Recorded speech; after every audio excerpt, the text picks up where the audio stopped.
History Channel interviews structural engineer Ramon Gilsans, who points out the obvious crimp and even speaks of the implosion. Engineers are not just focusing on the Twin Towers. The most disturbing structural event was not that the Twin Towers fell, but that Tower 7, ignited by flying debris, fell due to fire alone. Building 7 was a steel frame building, and is the first steel frame building that has collapsed due to fire. The failure of the building was an implosion. So it failed completely different than Towers 1 and 2, in which the floors failed first. Why Building 7? Let's ask the question again. As the WTC Command Center, was it the hub for the 9/11 plan? Also, in 6.5 seconds, lost forever were thousands of SEC case files on corporate fraud, including those relating to the notorious activities of giants WorldCom and Enron.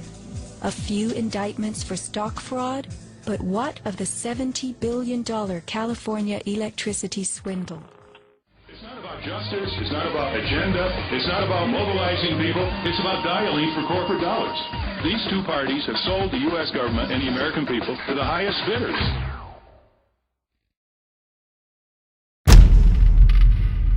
Evil, so awful and almost unimaginable that it defied the ability of words to capture it. It's a void that exists even before uttering the unspeakable. This was his fiancée, Jen. Might have been the last weekend we saw Bobby. This is the wallet that they had. Nothing was ever found of my mother, so nothing to go on as far as physical evidence for her personally. And Drew is a man on a mission. This is what I do for Frank. And Frank is gone and nothing's going to bring him back. He's history. I mean, we're talking, people being pulverized into dust. We know that 40%, it's 1,100 and something people have not been identified.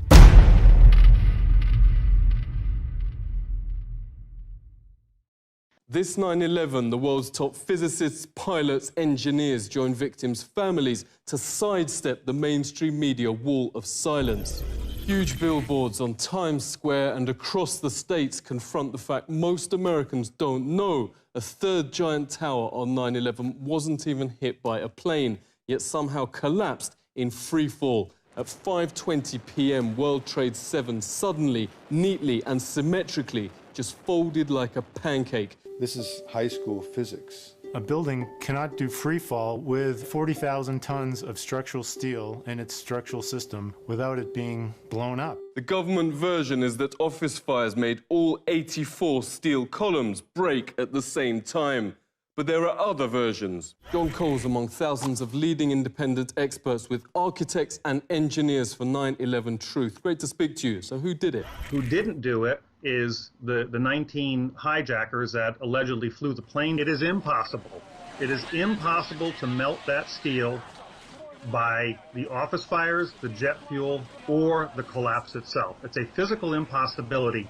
It cannot be replicated experimentally. It defies the laws of physics. If you set aside your politics, you set aside your beliefs and your religion, and you use the scientific method. World Trade Center 7 is basically a classic controlled demolition where a building free falls and comes straight down into virtually its own footprint. The only explanation that explains all the evidence, the nanothermite, the iron microspheres, the high temperatures found out there, the free fall, the uniform, what I call the uniform acceleration of the towers, when those came down, there was no impact or jolt when it hit the undamaged section below. Because there was no jolt, something blew those towers out, allowing it to uniformly accelerate downward. The only thing that makes any sense at all from a scientific perspective is that those towers were blown up.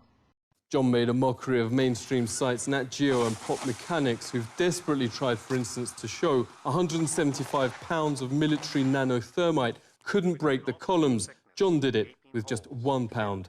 Can thermite of any type burn through steel beams? I guess it can. Dr. Graham McQueen accessed the New York Fire Department records from that day. Thanks very much for joining us. Never broadcast by mainstream media, but more than 100 witnesses have even reported the explosives bringing down the Twin Towers. Here was this roughly 10,000 pages of extremely rich eyewitness material. And I found that there were 118 people who clearly perceived explosions. You know, we have firefighters who are used to fighting high-rise fires, who are used to encountering smoke explosions and boilers, and yet they use words like bombs. You know, they don't identify with the things we would expect. Floor by floor instead of popping out. It was if they had detonated. If they were planned to take down a building. Boom, boom, boom, boom, boom, boom, boom. All the way down. Bob McIlvaine has wanted answers why the post-mortem of his son Bobby found his fatal injuries in the South Tower consistent not with fireballs, but explosives. Yet mainstream host Rachel Maddow here recently sneered he's not only a conspiracy theorist for asking questions, but also attempted to connect him to violence and Al-Qaeda. All of these nefarious conspiracies about government plots to kill and conspire and lie about it and cover up the real truth. I mean, this stuff is as ridiculous as it has ever been, but it is as ridiculous as it is dangerous. Bobby's father joins us. Thank you very much for speaking with us. How do you feel first losing your son and now being portrayed as the bad guy? My son died. He died from an explosion. I can prove that beyond a reasonable doubt. If I was in a courtroom, a jury cannot not accept that as proof.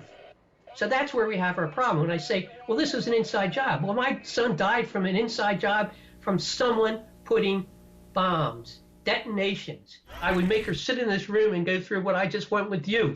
And then I would say, now you tell me I'm a conspiracy theorist. Just shows you how awful our media is. I don't want to call her the media. She makes over $1 million and they tell her what to say. One newspaper reporter, and is from the Philadelphia area, was very upfront with me. She said, you know, Bob, she says, as a reporter, I am the problem because we will lose our jobs. If I take that, just that little bit you just said, to the editor, he will crush it.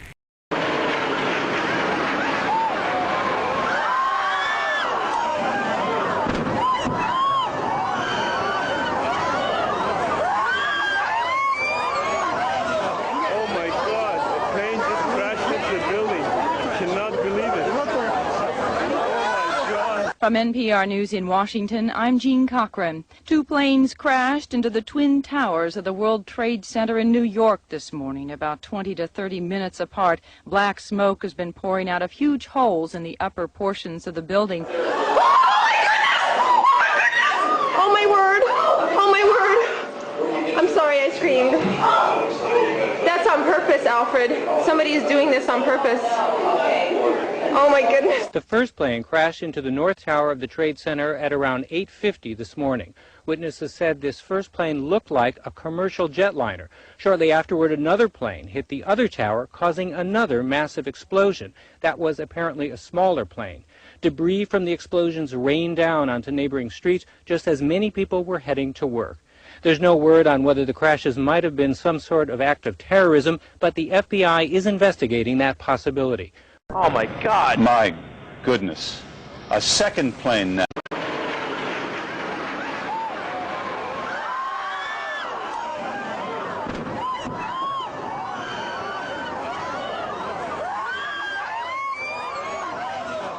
my God. The plane just crashed into the building. I cannot believe it. From NPR News in Washington, I'm Jean Cochran. Two planes crashed into the Twin Towers of the World Trade Center in New York this morning, about 20 to 30 minutes apart. Black smoke has been pouring out of huge holes in the upper portions of the building. Oh my word! Oh my word! I'm sorry I screamed. That's on purpose, Alfred. Somebody is doing this on purpose. Oh my goodness. The first plane crashed into the North Tower of the Trade Center at around 8:50 this morning. Witnesses said this first plane looked like a commercial jetliner. Shortly afterward, another plane hit the other tower, causing another massive explosion. That was apparently a smaller plane. Debris from the explosions rained down onto neighboring streets just as many people were heading to work. There's no word on whether the crashes might have been some sort of act of terrorism, but the FBI is investigating that possibility. Oh my God! My goodness.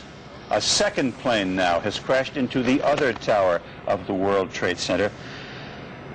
Obviously, suicide, terrorist attack on the World Trade Center. What we have been fearing. Chopper 5. Anybody on? What we have been fearing for the longest time here apparently has come to pass. A disastrous terrorist attack on the World Trade Center. Both towers, planes smashing into each one. I've never seen any. New York have been hit by airplanes. In Washington, there is a large fire at the Pentagon. The Pentagon has been evacuated. And there, as you can see, perhaps the second tower, the front tower, the top portion of which is collapsing. Because everybody, once you have seen Building 7, there is no way back. You can cheat on yourself, and you can try to suppress it, but you cannot. You have seen it, and then there's no way back. It's not very healthy, to lie to yourself and say, no, I didn't see that. But many people do, because it's simply too painful.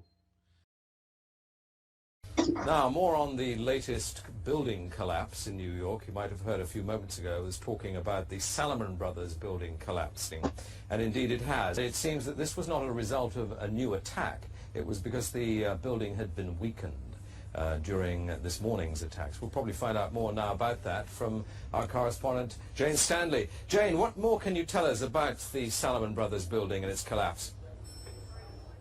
Well, only really what you already know. Details are very, very sketchy. As you can see behind me, the Trade Center appears to be still burning. We see these huge clouds of smoke and ash, and we know that behind that there's an empty piece of what was a very familiar New York skyline, a symbol of the financial prosperity of this city, but completely disappeared now, and New York is still unable to take on board what has happened to them today. Presumably there were very few people in the Salomon building when it collapsed. I mean, there were, I suppose, fears of possible further collapses around the area. That's what you would hope, because they don't really know where to turn. That's the very sad thing. I think there's going to be a lot of very, very traumatized people that has hit them very, very hard.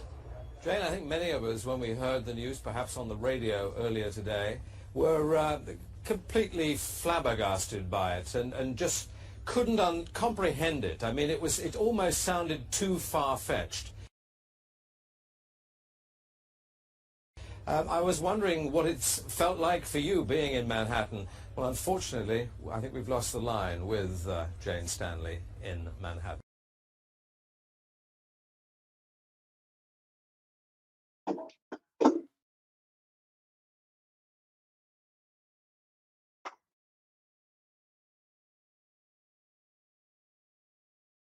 you a videotape of the collapse itself. Describe that. Now we go to videotape, the collapse of the school.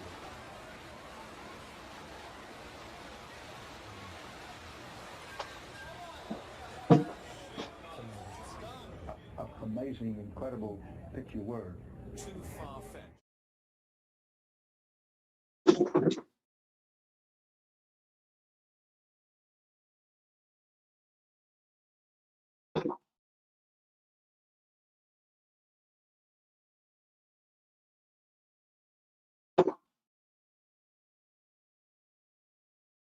Unmute. Okay. Yeah, magandang umaga po sa inyong lahat. Makakasama this very, very early time of the day. We're trying to beam in the video for this year, the feature video on the eve of 9/11 in the U.S. It's the eve of 9/11. It's now 8:18 in Eastern Daylight Time sa U.S. Nakasabay po ng ating broadcast ngayon, ano? It seems that the site has crashed, yung site po ng Architects and Engineers for 9/11 Truth, which was starting to show the video. It has crashed, either overload or sabotage. We cannot really tell. but we're waiting for it to come back on. Every year, I try to focus on 9/11, the attack in 2001, to explain how such a small group of people in the U.S., some to call them the deep state, but I think it's broader than the state itself. It is really a conglomeration of financial interests, which are the centers, which is the center of this group, this clique. No?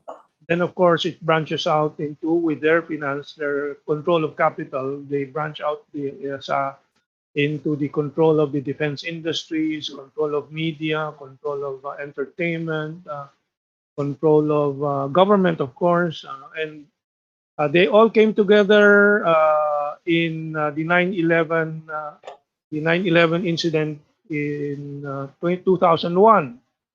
But this was at least 5 years in the making before it happened.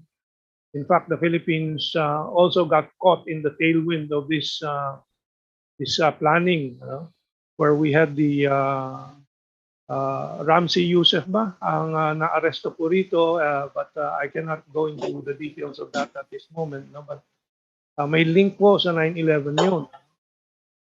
But I always begin by explaining that after the fall of the Soviet Union, the U.S. Had in mind already the hubris that they would dominate the world. They attacked Yugoslavia to break up one of the key satellite states of Russia, and then they proved their invincibility by bombing the Chinese embassy in Belgrade during the attack on Yugoslavia.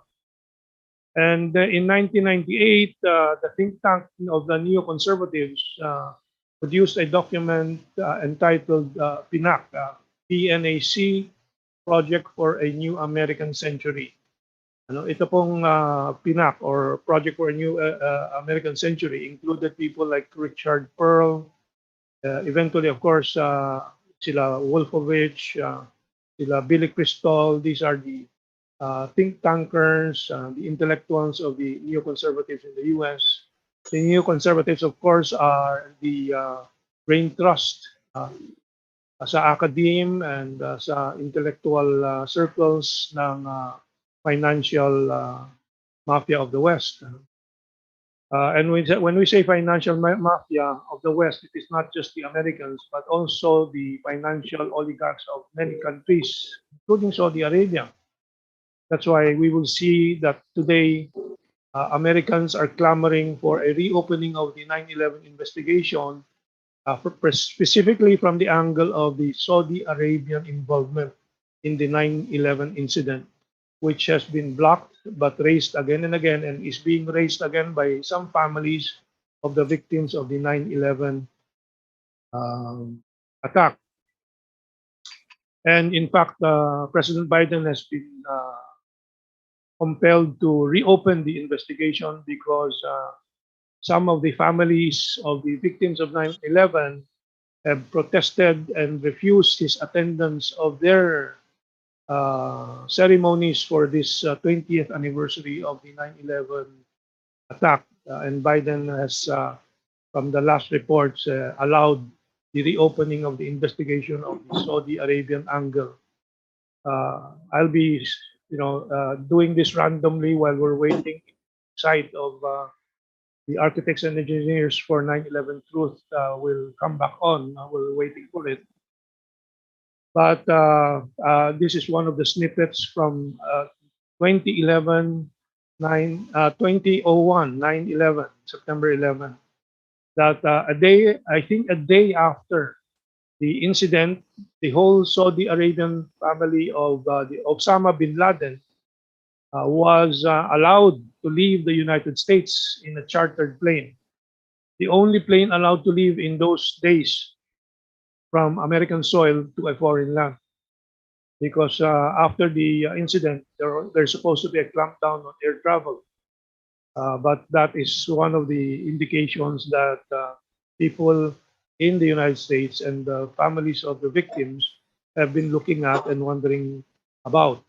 of the 19 attackers, supposed attackers in the 9/11 incident, 15 were Saudi Arabians, and that is why this suspicion is deeply intense and is growing.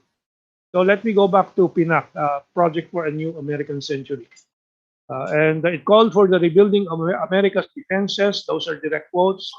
And it also said, however, that for this to be possible, there needs to be a new Pearl Harbor, meaning an incident that will shock Americans so much that they will ride on the crest of a new wave of wars for America. And this is exactly what happened, and it is the wars itself, Afghan war, Iraq war, served as the fuel to divert attention to these engineering physics questions about the 9/11 attack and the collapse of the buildings that defies the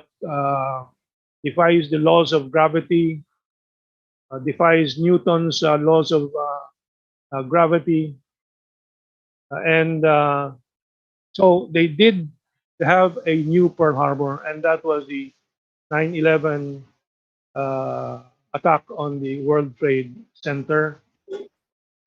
In fact, before the attack on Afghanistan, the Taliban offered to deliver Osama bin Laden to a third country so that the U.S. can do what it needs to do to investigate Osama bin Laden. But Bush refused to accept the offer.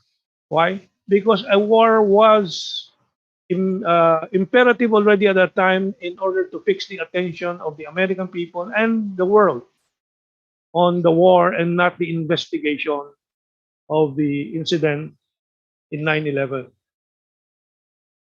So these are the many reasons why these questions will never die and truth will come out. And here in the Philippines, we in the Philippine Strategic Studies have tried to relieve these questions every year along with the group in the United States called the Families of the Victims of 9/11 for Truth. And then, of course, the Architects and Engineers for 9/11 Truth, consisting of around 4,500 architects, engineers, physicists from America and from Europe and from all over the world who question the US NIST, National Institute for Science and Technology, findings that the buildings collapsed due to fire, which the engineers you have seen and the architects you have heard have said is an impossibility and defies the laws of physics, and of course defies the building codes in the U.S. In fact, in the 1940s, what was it? 1940s? Yes, during I think the Second World War, the Empire State Building was hit by a wayward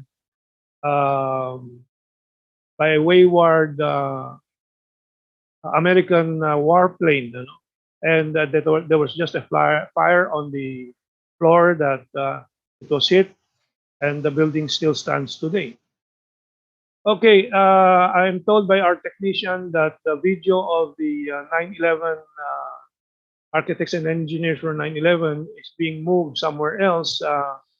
We will wait and see if we can beam in. Video might be moved to 9 a.m. That is the information that I have now from Joshua. So we'll see. And we don't know what the problems they're encountering in the U.S. Is, but we can only wait. So in the meantime, let me see. There are some reactions. So this is the chat in the site, I think, of the 9/11 and architects and engineers.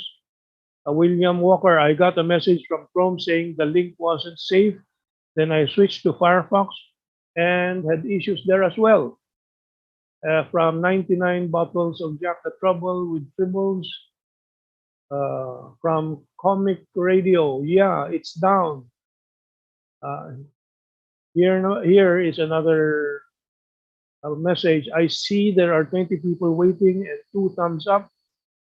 For what? I see nothing. So I think everybody's witnessing the problems with the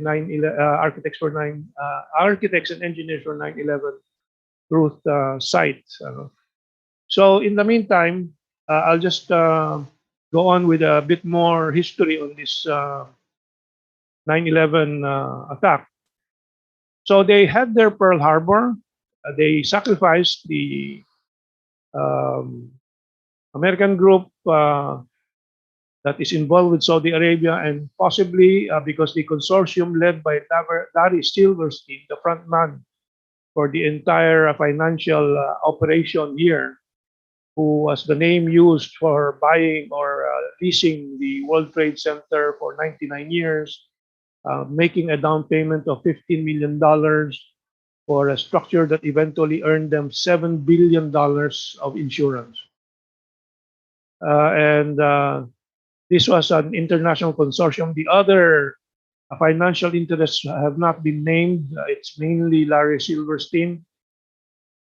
And of course, one of the questions that need to be answered among the people questioning us,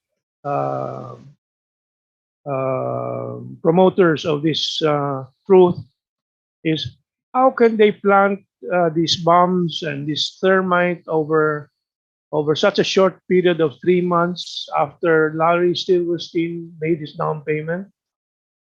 Well, the answer to that by our architects and engineers and from the 9/11 Truth movement and other groups is that, well, they took over when they paid the down payment, and Securacom, the company that was hired, if not, I think also a member of the board of the Larry Silverstein Group, Securacom, was headed by the brother of President Bush, Marvin Bush. And they had all the time, there are records of floors being closed supposedly for repair, renovation. So of all these structures over the months. And their elevator shafts, there are dozens and dozens of elevators in the building complexes. And they had all the time to do their thing in the elevator shafts, which is often, I think, I'm not an architect nor an engineer, but I think that is often the structure where the main support of the entire building is.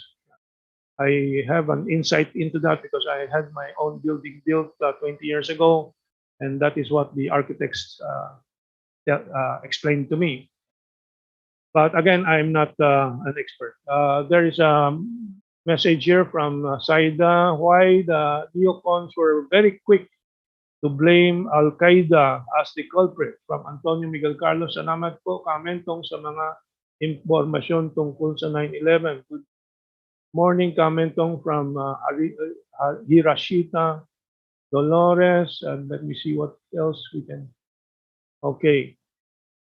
So let me see. I have to admit some more people here. There's here in the waiting room. Let me see. So dito si Austin is from the Integrated Development Studies Institute. Has just joined us now. Okay, Ka Joshua, what's the update on these sites? So we've moved to 9 a.m. Okay, Ka Joshua. So in the meantime, I have to do. I have to go to do my morning ritual very briefly. Can we put on some of our 9/11 past videos and discussions if there is? No? Okay, can you start rolling it? I'll wait for it a while I go to the John.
Theorist. Just shows you how awful our media is.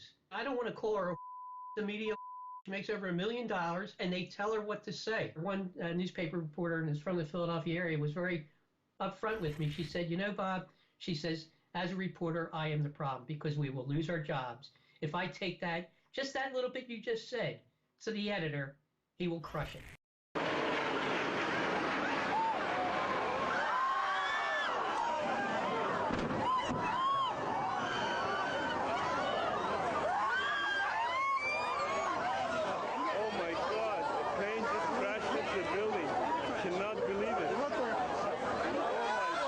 From NPR News in Washington, I'm Jean Cochran. 2 planes crashed into the Twin Towers of the World Trade Center in New York this morning, about 20 to 30 minutes apart. Black smoke has been pouring out of huge holes in the upper portions of the building. Oh my word! Oh my word! I'm sorry I screamed. That's on purpose, Alfred. Somebody is doing this on purpose. Oh my goodness. The first plane crashed into the North Tower of the Trade Center at around 8:50 this morning. Witnesses said this first plane looked like a commercial jetliner. Shortly afterward, another plane hit the other tower, causing another massive explosion. That was apparently a smaller plane.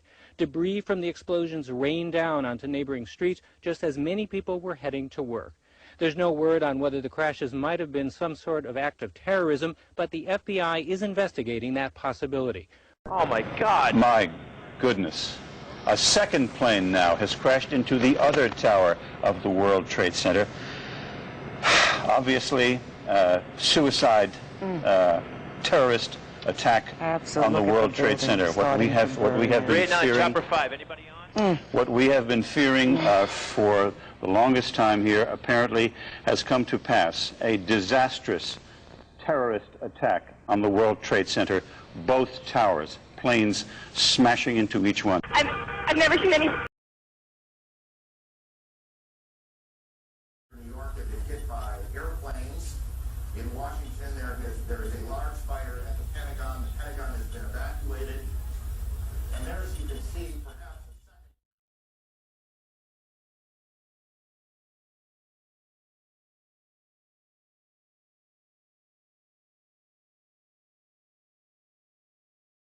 Okay, good morning again.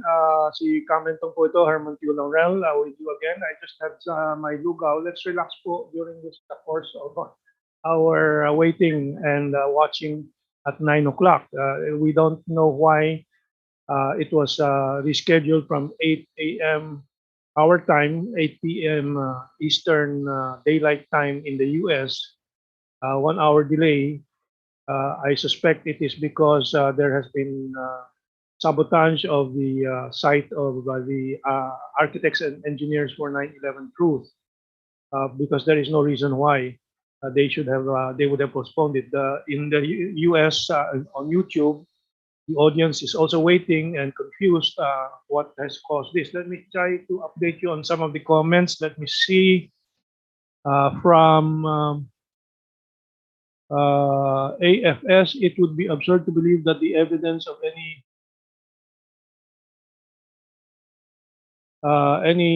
foreign intelligence in an operation could ever take place without the assistance or collusion of U.S. intelligence. Well, showing, this is from Dan Lambesis, showing delayed an hour. So we're all facing that same problem. So in the meantime, there are some important points I wanted to bring up, information also for your enlightenment. Simultaneous to this special features of several groups, including these architects and engineers for 9/11 feature video for this year, which has now been delayed for another hour, to 9 o'clock, I mean, is a documentary series on HBO, Home Box Office, by Spike Lee. This has been in the making for several months, and it's been much reported. And one of the segments that has become very controversial is a segment, I think the last segment of this 12-part series, featuring an interview with the families of the victims of 9/11. But at the last minute, in August, before this was released, there was a clamp down on this project. I think on your screen, our technician will be able to show you the report from Hollywood Reporter. Spike Lee was compelled to defend his inclusion of 9/11 conspiracies in the new documentary series and suggests a congressional hearing. So it has become a big controversy there. The Brooklyn filmmaker announced, Stan Lee, he was back in the editing room following his August 23 interview with the New York Times, in which he elaborates on his decision to feature conspiracy theories around the 9/11 attacks for his HBO docuseries New York City, NYC Epicenters 9/11 2021 and a half. Quite an interesting title. So we can see that there is a lot of pressure. There is a lot of close, ika nga sa basketball ang tawag doon, close guarding of information that will come out during this 20th anniversary of the 9/11 attack. And here, which normally this Stanley is very famous for many of his productions, should be treated only as entertainment or as informative history with a segment, just one segment of 12, from what I know, just one segment of 12, interviewing people involved in seeking the truth of the 9/11 attack, is suddenly being suppressed by whatever authority is doing this. It's not named in these discussions, in these reports. So these shady powers that has the power to even suppress a very well-known director and producer like Stan Lee. On the right side of your screen of that image that I prepared, the left side is, of course, the Hollywood Reporter report. On the other side is Afro News. This is September 1, just a day or two after just a week after the suppression of Stan Lee's documentary series. 9/11 family members call on home box office, HBO, to restore final episode of Spike Lee series. So they're fighting back. We don't know how successful. They've been fighting for 20 years for the truth. But as we can see, the struggle goes on. And even at this time where we were all prepared to watch and listen to this modest production, I think a 1-hour production of the architects and engineers for 9/11 Truth, it is being delayed by maybe sabotage or maybe pressure again. We don't know what the reason is. So I was earlier explaining about PNAP, the Project for a New American Century, and how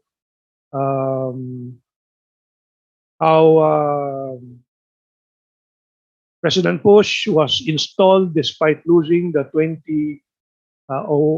2000 elections, actually.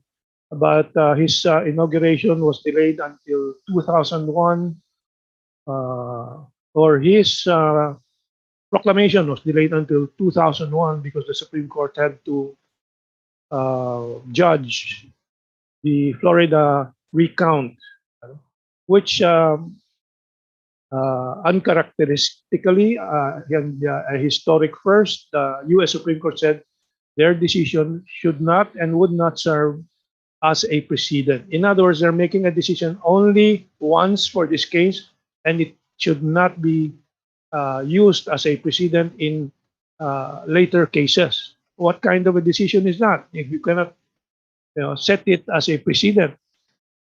So that was, even the U.S. Supreme Court was wittingly or unwittingly, maybe they're just following orders from the powers that be, but they were clearly also instrumental in creating this 20 years of war, the so-called War on Terror, which the Project for the New American Century gave the deep state or I call them the powers that be in the United States or the Western civilization, because it's not only the U.S. that could do this. They have to have collaboration from many other power centers in the Western world. And as I said earlier, the financial institutions involved are not all named, but I can be sure, I can be confident in saying that if investigations go on, it will be seen that European banking interests would also be part of the consortium of Larry Silverstein. Let me check the time. We're now 8:52 our time. Just a short wait to see if they can finally broadcast the video. Just a little less than 10 minutes. So let's wait a while. Now, I asked Joshua also to look into our other previous broadcasts. Joshua, what can we show again for the next few? Can we show again the BBC premature report on the collapse of Building 7? I need to annotate that because some other people may not completely understand. One of the evidence of the scripted character of the entire 9/11 World Trade Center attack is the BBC report that reported the collapse of Building 7 before it actually happened. And for the past 20 years, the BBC has been trying to explain themselves, which they cannot, because it was very clearly caught on the news report of BBC. Jane Standem is the name. I'll explain after you watch this again, but look closely at the notes on the side.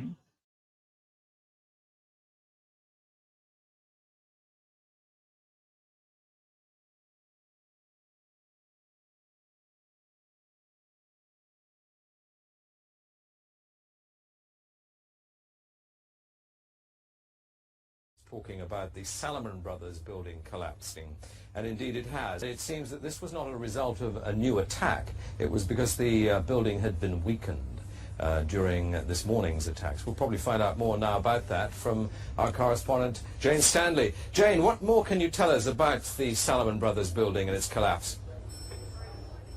Well, only really what you already know. Details are very, very sketchy.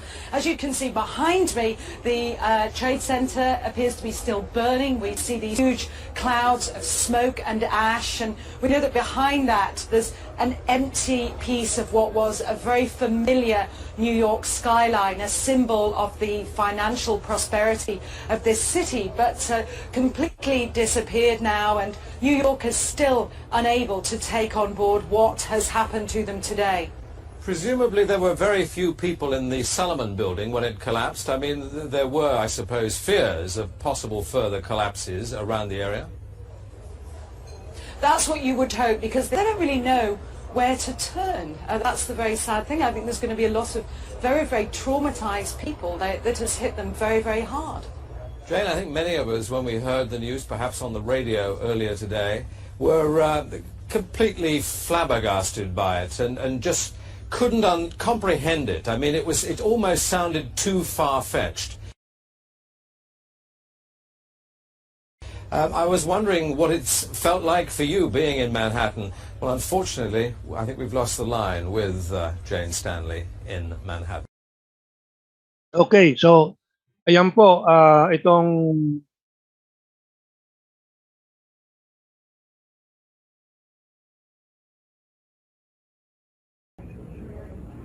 okay, Joshua, I'll explain already.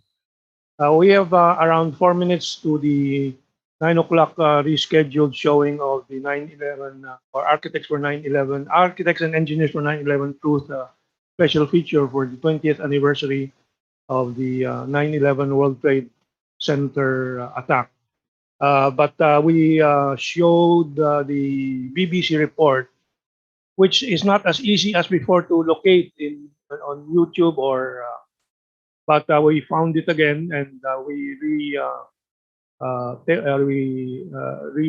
took it, and you can see there that this was such a scripted event, and they were so confident in their ability to organize this scripted event that they sent out instructions on these building crashes. Unfortunately, even in the best laid out plans, mistakes can happen. And in this BBC report, which up to this day, Jane Standing, if that's the name, correct pronunciation of the name, the lady reporter, continues to try to explain, but they cannot explain it satisfactorily. Why they could report the collapse of Building 7 when it was still standing, and it took many hours later before it fell. And I think, of course, if you watch that video, at the last minute, some people in the studio must have recognized Building 7.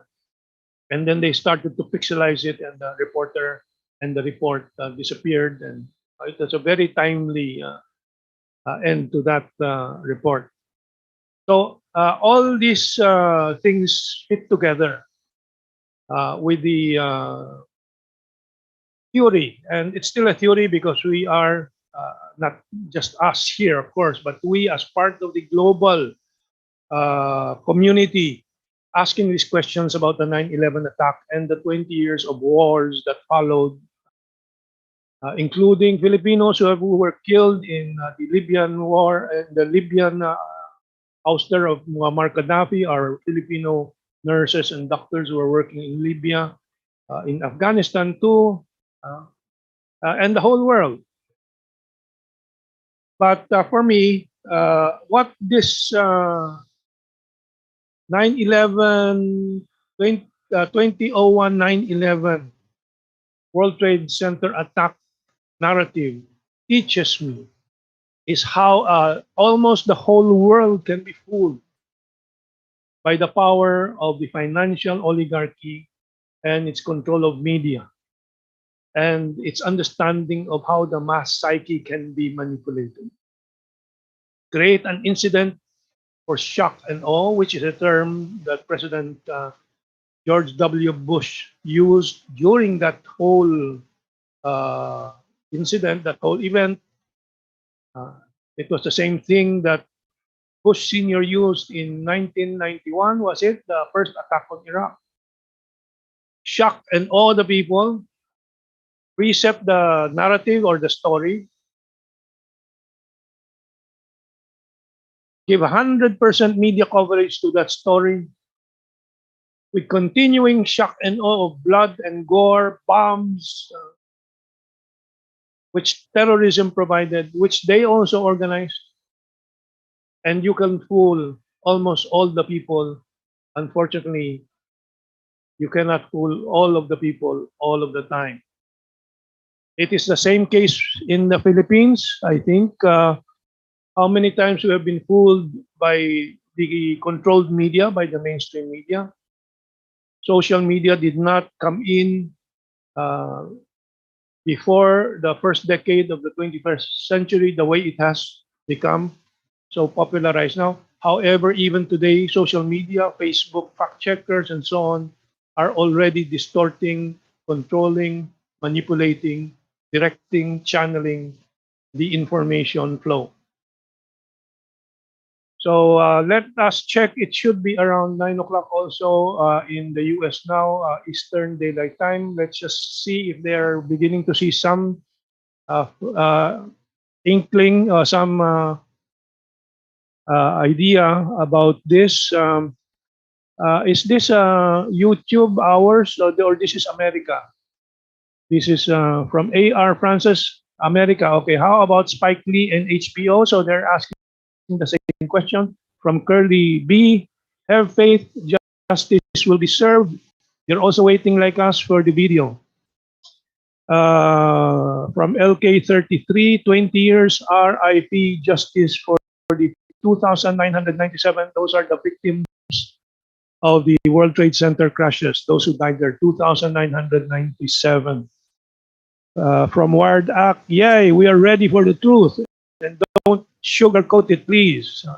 But like us, they're also waiting. Read, quote, 9/11 unmasked, unquote, for the truth inside job. So Well, we'll see. Joshua, our technician, is monitoring if the video will come on right anytime now.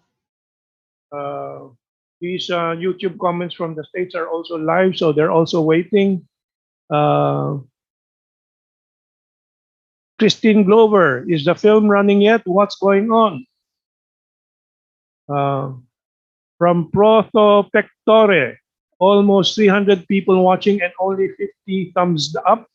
Tomorrow, 20 years ago, our world changed. Thumbs up for all those who have died in a lie. From Does It Matter? Architects and Engineers 9/11 still will probably never tell the full truth, but at least they're still at it. Okay. So like us, they are also waiting in the States. Let's see if our patience will be rewarded. There's somebody at the waiting room, so let me admit again. Okay. Let me see. How do I admit again? This one. Okay. Admit. Tina Law has joined us. Okay. We're just waiting. You think the video will turn on already? Okay. Let's wait a little more patience from us and from the thousands of people waiting around the world for this video. No, let's just wait because it's already 9 o'clock. It might just suddenly come on. No? Let's just read some of the messages from the U.S. Let me see. Yeah, Pain of Reality channel at Magilla.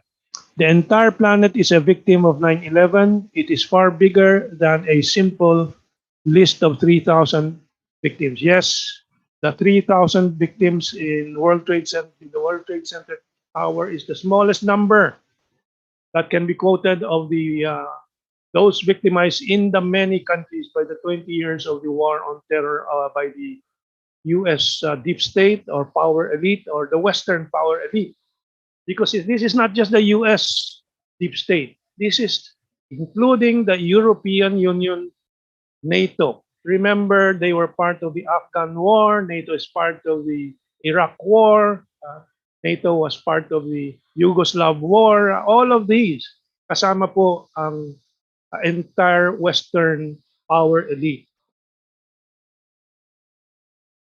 We're still waiting, of course. Let me just, of course, here on our side, I can encourage people to siguro comment dito sa ating chat box, no, sa ating Zoom meeting room. If you have any ideas or comments or conviction you'd like to express. Okay, and at local Facebook and YouTube, we also have comments from Romy Abilier greeting us good morning. From Avin Acuña Gulo, magandang umaga, Mentong, Kaato. From Cotabato, from Joe Antonio. There's a long comment here. I wonder what it. Anyway, let me read it. If they believe what General Rason said, that they will use airplane because these terrorists, when General Rason caught them here in Manila, yeah, that is the incident I was narrating earlier. These terrorists are studying how to fly planes, but they didn't bother to further investigate this information. Maybe their intelligence don't believe that they will be used for the terror attack, but it's too late because of their intelligence. Yeah, okay.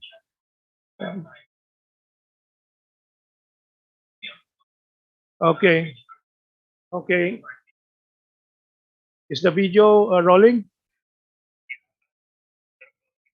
My interview. Okay. It'll go. Yep, we're waiting.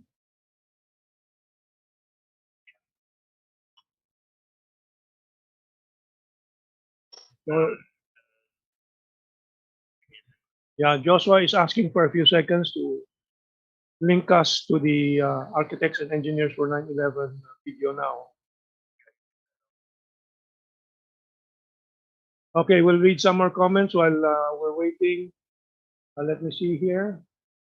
From Pablo Haveliana, special broadcast pala to. Yes, this is a special broadcast. Dahil sa paliwanag nyo, Mentong, luminaw ang mga naunang pagdududa ng mga engineers at structural experts na sinadya talagang gibain ang World Trade Center towers. Absolutely correct po. No? And kita po ninyo, it takes so many years for truth to come out. Even today, they're still suppressing it. Pero truth will always out. Kaya po, we can always rely on those who are questioning and trying to reach the truth. And talagang saludo po ako dito sa architects and engineers. I'm sure they have gotten pressures to po. They have lost contracts sa mga architektong yan, mga engineers na yan. But we don't read about them. We don't hear about them because mainstream media is controlled. Well, kanina, walang audio, sabi ni Ako'y Pinoy, but I think we'll fix that, no? Walang marinig, sayang po ang video. I think we fixed that. Okay, are we ready na, Joshua? Not yet? Yeah, yung audio okay na. Let's read further from our Philippine comments, no? Dahil nga sa mabilis ang pagkagiba at pagbagsak ng mga buildings ng World Trade Center at di masyadong apektado ang mga kalapit na buildings, matatawag nga itong controlled demolition. Exactly po. Exactly. Maybe if you can give credit to those who did this, at least binawasan nila ang mga namatay dahil hindi nila pinabagsak sa mga paligid na buildings yung kanilang pinabagsak by controlled demolition, if that can be a credit to them. But you can see the power of greed, what they can do to people. This really makes me believe in the reality of evil. Itong World Trade Center Tower attack na big hoax and big scam. And so, kita po natin, I'm not going to be ideological about it, but this profit-seeking can dehumanize people. And maybe we can say it dehumanizes the most intelligent people like Larry Silverstein, Dick Cheney, the Vice President of the United States, who was the brains behind Bush Jr. in those 4 years of the Bush administration. And Dick Cheney is part of the Carlyle Group, one of the top conglomerates of the US. That's why sila din po ang isang malaking nakinabang sa so-called reconstruction ng Iraq na wala naman nangyari sa reconstruction. Kumita lang po. Again, the United States spent around 6.2, 6.9, iba-ibang mga final count, $1 trillion in the past 20 years in all these wars. And so that is what evil greed can do. And that is what I have to use the word, no? The idiotized mass audience can be victim to. Dahil po doon sa media and the perfectly planned media campaign to shock and awe people into believing this World Trade Center attack was done by Middle Eastern primitive terrorists who had to learn how to fly planes and so on. We were also fooled by video or audio recordings of so-called struggles inside the airplanes between the stewardesses and the so-called take advantage of the 20th anniversary to do what the corporate media and what the government hasn't done, which is tell the stories of the people featured in the Unspeakable, the family members, the people that we do this work for. Now, this is a film by Dylan Avery, and it's about 4 families and their ongoing struggle to find justice for their loved ones, the people who cannot speak for themselves. And tonight's screening, as I said before, will be followed up by a panel discussion with people who are featured in this film. Some won't be, and we'll be asking them some questions, getting their thoughts on this film. So please stay tuned for that. Now, because this film is so important and we're the only people doing this work, and I don't mean just AE 9/11 Truth. I'm talking about the people out there in the viewing audience, the folks watching this right now, the people, putting their shoe soles to the pavement and doing the activism, spreading the word about the World Trade Center evidence. We're the only ones who are telling these people's stories, the real stories, the injustice that was done because of the lies of September 11th and the cover-up of the evidence of controlled demolition that day. We need to get this out in front of more people. So that's why we're doing a fundraiser right now. If you notice below the video box, there is a donate button. And what this will do is this is an opportunity to get this film out in front of 2 million people with online advertising. So for $25 only, you can actually reach 2,000 people with that donation. Imagine getting the evidence in front of 2,000 people, doing a presentation to them. So please consider donating to that. Now, part of this film as well, what you're going to be seeing this tonight, is an unfinished product. The final version is going to be coming out later on in September. So we want to hear from you. We want to know what you think of the film and any kind of advice, constructive criticism. So we set up an email address for that. The email address is theunspeakable@ae911truth.org. So please, if you have any kind of thoughts, insights, go ahead and send that in. So please watch the film and stay tuned afterwards for the panel discussion. And so without any further ado, here is The Unspeakable.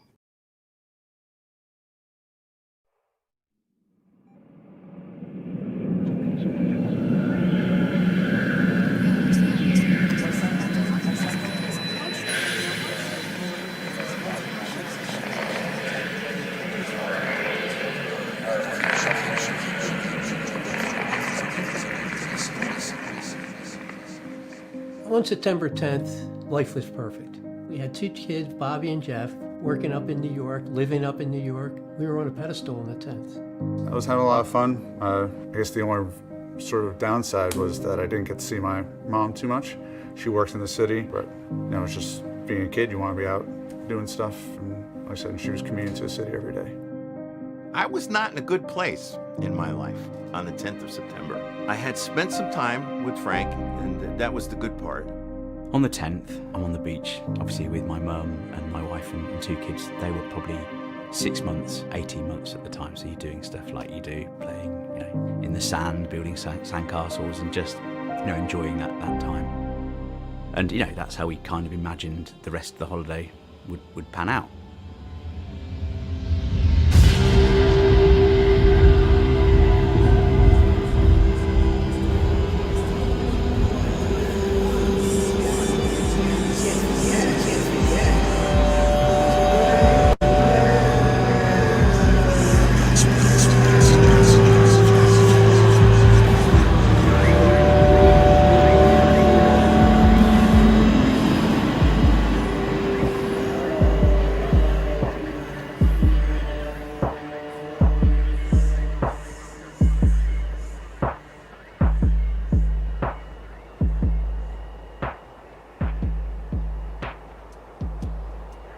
Prior to 9/11, I was involved in activism, the United Nations group, and the idea was that we would work kind of like the United States on an international level. So when 9/11 happened and the subsequent change in atmosphere, it was really hard to talk about anything that made sense publicly because it was kind of a unilateral United States world that we were going to do whatever we wanted, and it was going to be violent and it was going to be warlike.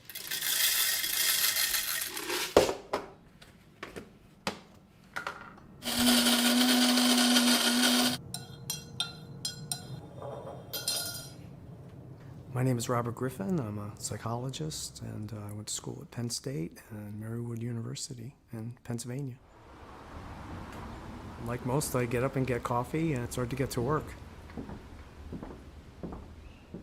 Some people go through the trauma of the loss and the violent death, and then also go through the trauma of finding out that things aren't as they seemed, or that there's problems that hurt in other ways.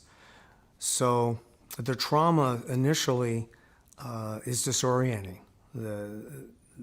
How do we fit in the world anymore? Am I a father? Am I a son? I just got a text from Jeff. We have to be there at 10:07 tomorrow. Can you get the sugar, hon? Yeah. Did I put in enough water? Yeah, I'm good. I left some in there from earlier. When you have a child die, it's a very tough event for families. Some people do pull together. It depends a lot on who they are before it happened, and they seem to be made of the right stuff to be able to support each other and to stay as a family and also enjoy their grandkids. If we get over early, you know what? We'll stop and get a latte somewhere. That'll kill some time, right? Yeah, as I say, it's the perfect time to travel because it's a Saturday, Schuylkill, no one's on the Schuylkill. Right. At that time. Good point. Yeah. You know? One day at a time, right? Yep. Okay, I guess the best thing is to text Jeff back and tell him that you'll go with Zoe and I'll go with Danny. That's great. Yeah, that works. Yeah. I'd rather travel to Schuylkill that early in the morning Yeah. than in the afternoon, that's for Well, sure. both of us will get to see. Yeah. Yeah, see the kids. I don't know what the scene is, but that's Jeff and Bobby there. It's a good friend of mine. I just went to his gravesite. It's been years since I wore a wedding band, and now, because we got these at our 50th, I want to wear it all the time. Do you know when I lost the first one? I have it in my drawer. You still have it? I found it, yeah. Here's Jeff and Bobby. I forget what this was. Probably he was in Princeton or just had left Princeton. He left Princeton in '97. And it says, of course, Bobby, I'm sure it's at Princeton. I don't know if it was part of graduation. Yeah, then that's why it's hard to leave. We have so many memories here. And we called this a starter home, right? Yeah, we started and ended. We started and ended. This is down Cape May. Might have been the last weekend we saw Bobby. This was his fiancée, Jen. That's right, they weren't engaged. Mm-hmm. Jeez. And they were to be engaged that following week. He hadn't given her the ring when he died. Yeah. It's such a great photo. It's probably the best photo of him. They used to share a room, but as Bobby got older, he wanted his own little room. Of course, we revamped it. There was a bed here. This was June 21st. Bobby just loved to write, phenomenal writer. And just to give you an example, when he went to when he was in third grade, I just never forget this. I forget the teacher's name, but we were sitting there after the interview. Of course, he was doing great in class and all that, but all third graders seemed to do great. But she said, "Let me tell you something, Bob. Though I'm telling you right now, save your pennies." She said, because this kid's going to Harvard or an Ivy League school. Little Bobby. Bobby was on the right here with Helen. It's just hard to believe, though. I mean, when I look at those times and think about Bobby as a little boy, it's so painful to think he's not here. He's in New York, he's fine, because that's where I left him. I see him as a little boy and then he's gone, and it's almost like a little bit of like guilt in there, like I wasn't able to keep him alive. A friend said to me, "I can't believe you're still going up to New York." And we couldn't get enough of it, because that's what he loved. He loved being up there. I mean, a lot of people won't go to Ground Zero, but I just don't know how people can just walk away from it. You have to understand, not everyone can deal with that. I know I can't. I want to just think of Bobby as whole and perfect. I don't know. That's what's bothering me about people, that they can't look at what happened that day. You can't judge other people by what you're doing. This is your journey. This is your way of going through the tunnel to get to the other side. You need to do this. I couldn't go.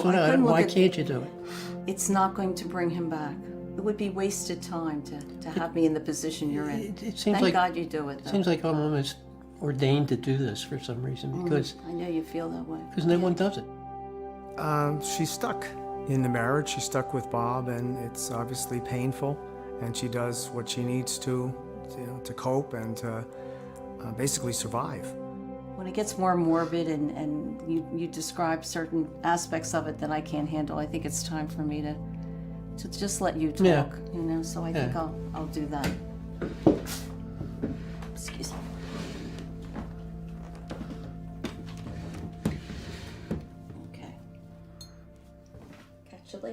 All right.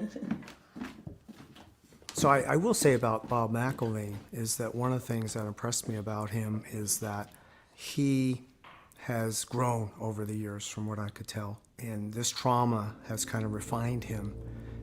My story, I think we called we found out where he was. He was at the coroner's, okay? But I don't know if we found out right there. He said, they had a wallet. That's how they found out. We had the wallet. In fact, I got the wallet right here. This is a biohazard thing. I don't think you see. I mean, I've had it open many times, but this is a biohazard.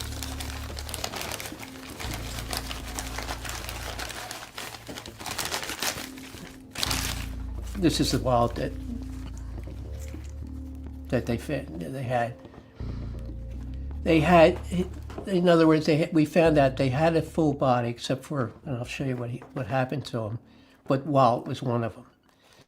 Now, at that time, everything was fine. Everything's disintegrated in here over years. But I think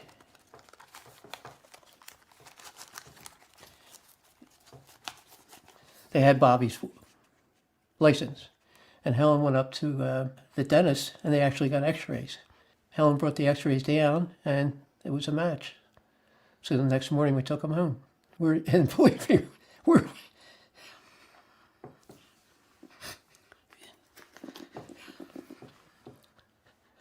Believe me, we're one of the lucky ones.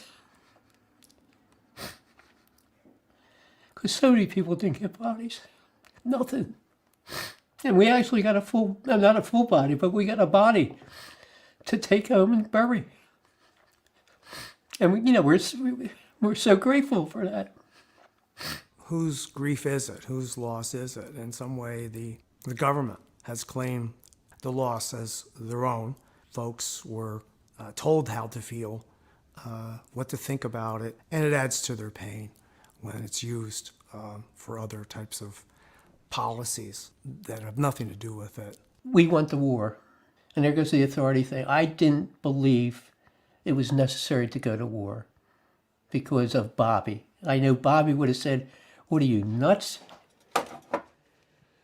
And this, I can't give you an exact time of this.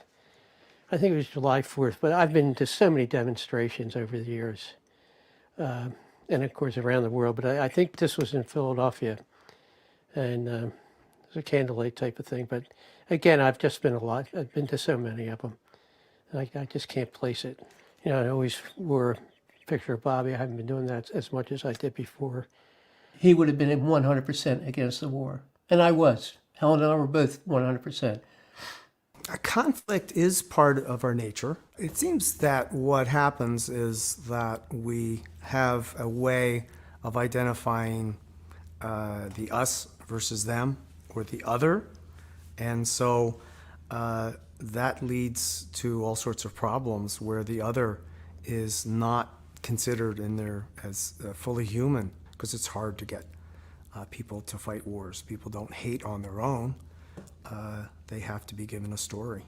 Like when I got arrested down in Washington, D.C. after protests, maybe I didn't want to go to jail, so they arrested us, took us away in a paddy wagon, and then paid the fine. But everyone agreed to that, so not some people were getting arrested, so forth and so on. But so I can't tell you. I would think that would be the first big protest, because Helen and I were doing the Peaceful Tomorrows, and with that, we did the protest with Peaceful Tomorrows. And I actually went to the commission hearings thinking that we would actually get something done. I kept that hope alive. But Condoleezza Rice on August 6th, and she just bullshitted the whole time. I mean, even the commissioners were getting so frustrated with it. But see, in those hearings, each person that's asked a question, they couldn't go on for 15, 20, 25 minutes to grill you. Listen, Condoleezza, you're not telling us anything. Let's get to the facts here. But no, they get 5 minutes, and she filibustered through it. And I just started, I said, I won't say it right here, but, MF this, these no good sons of bitches. And Canadian Broadcasting, they heard me, so they wanted to hear this. And from there, I just changed direction. That's when I decided, well, I'm not going to do Peaceful Tomorrows anymore.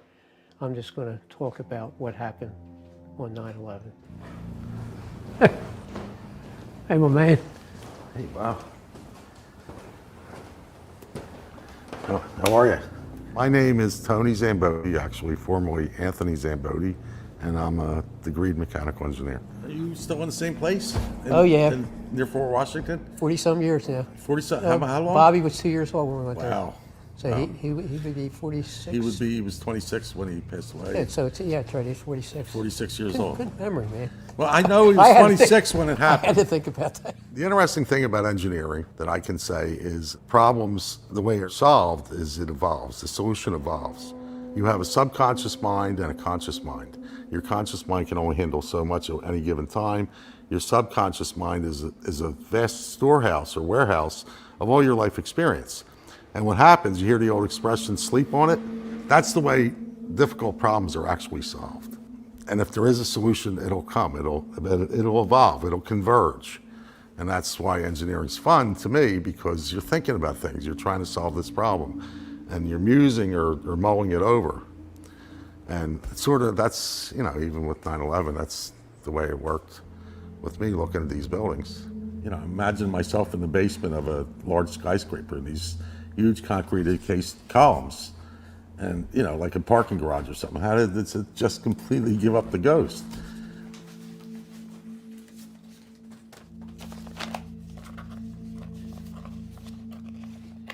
So this didn't happen until 2000, 2007, 8.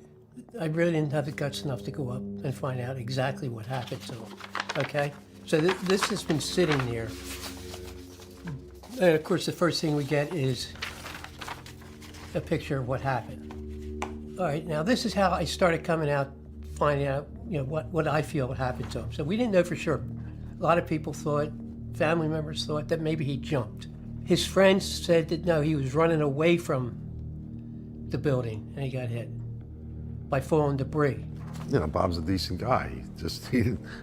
Who wants to have their 26-year-old son killed in that kind of fashion where, you know, his body is partially destroyed? In this, his right arm's missing, okay?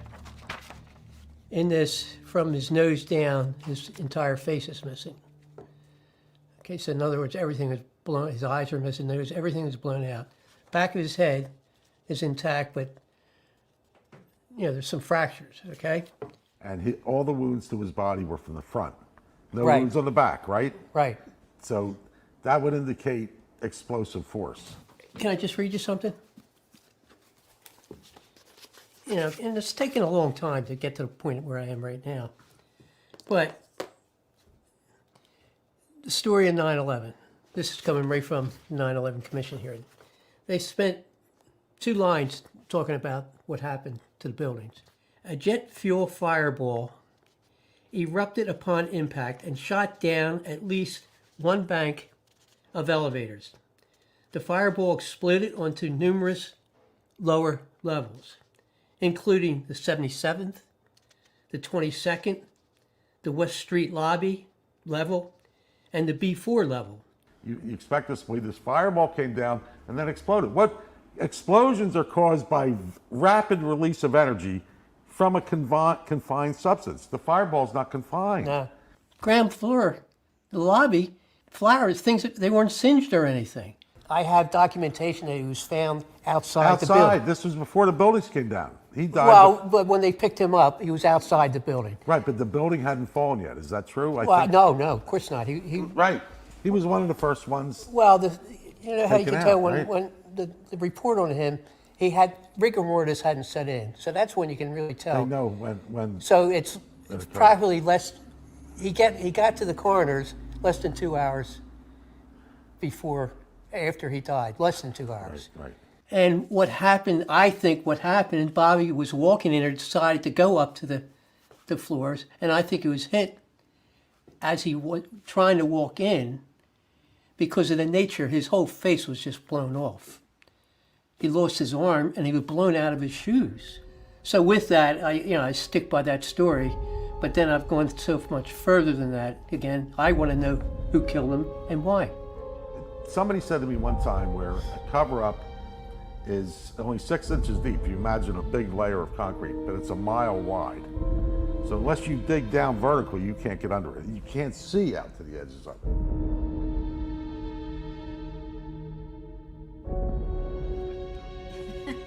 We're up to, in 3 minutes, you're doing another 30 seconds. Or should we just ruin his tea and take it out now? It's true though, it does make a hell of a difference. There's no point doing squeeze 30 seconds. You'll get an absolutely rubbish cup of tea. I'd like, Your I'd kitchen like is most of this represented to by be the average edited out, please. English car.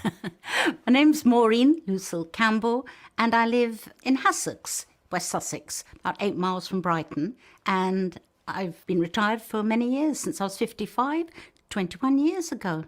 Probably only came in about 3 or 4 that morning. We were so hungover. Honestly. Hungover, and they I look can like tell because they Jeff look like criminals. Rob, you're still drunk. Oh, I know. Well, the 3 boys, I'd say different in a number of ways. We've got Matthew, the eldest.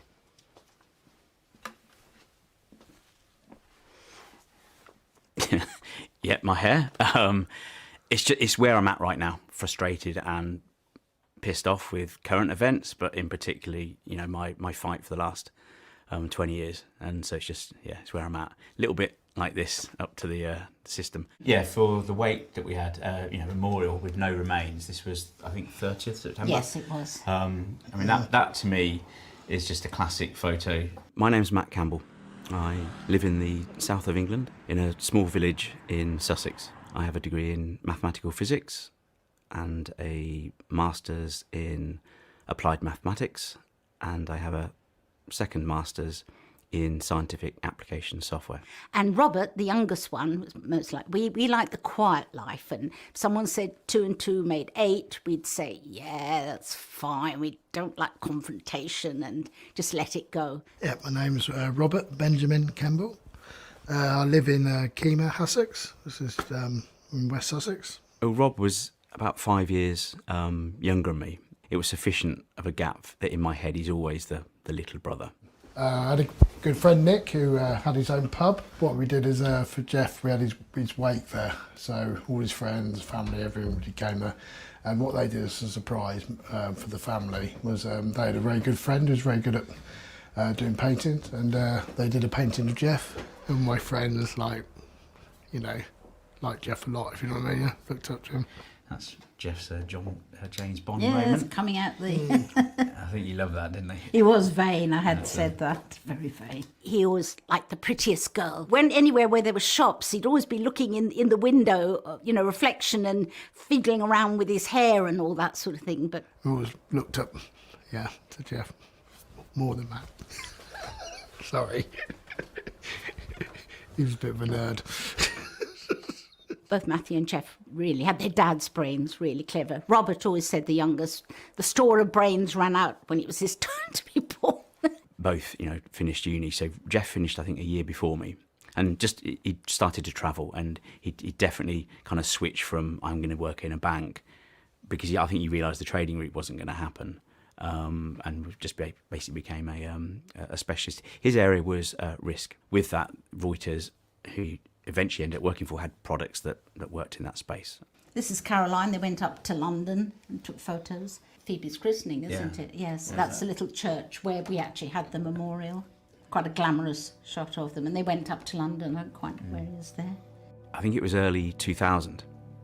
Worked for a client in Manhattan for 6 weeks, 8 weeks, something like that. I can't remember. So staying really close to where Jeff lived. And he'd just met Caroline, I think, the previous year. And I think he was looking at getting an apartment with her. I mean, it was that serious, that quick, which, I said he'd had relationships before.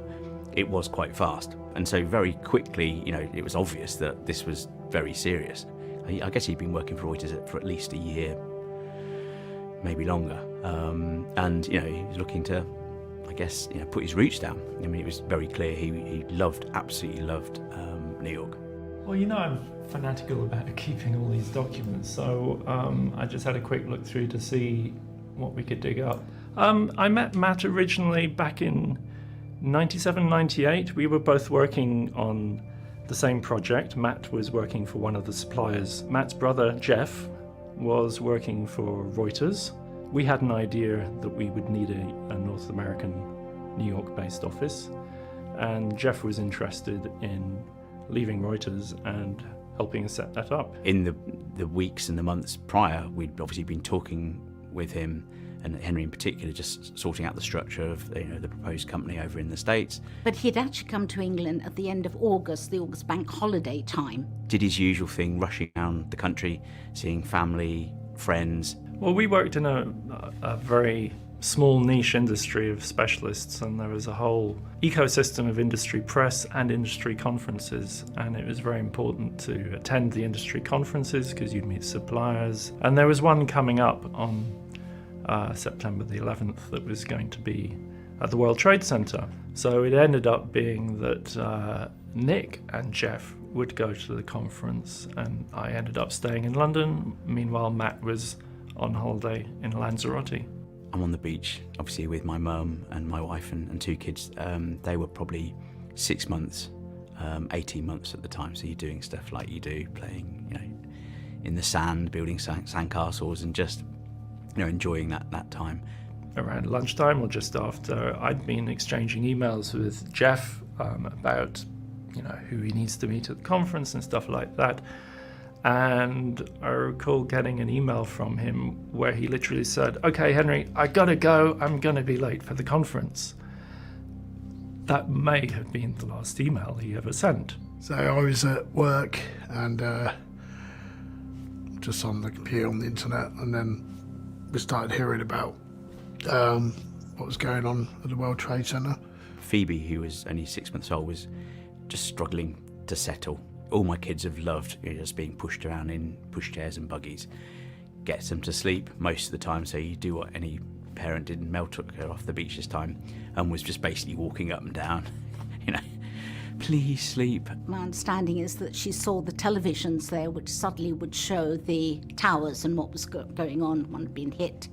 She soon realised that something, big was happening in the States and in New York. I think she may have come back and called Matthew. Matthew went up and I was on the beach, and then eventually Matthew said basically what had happened. Immediately, I wasn't that concerned.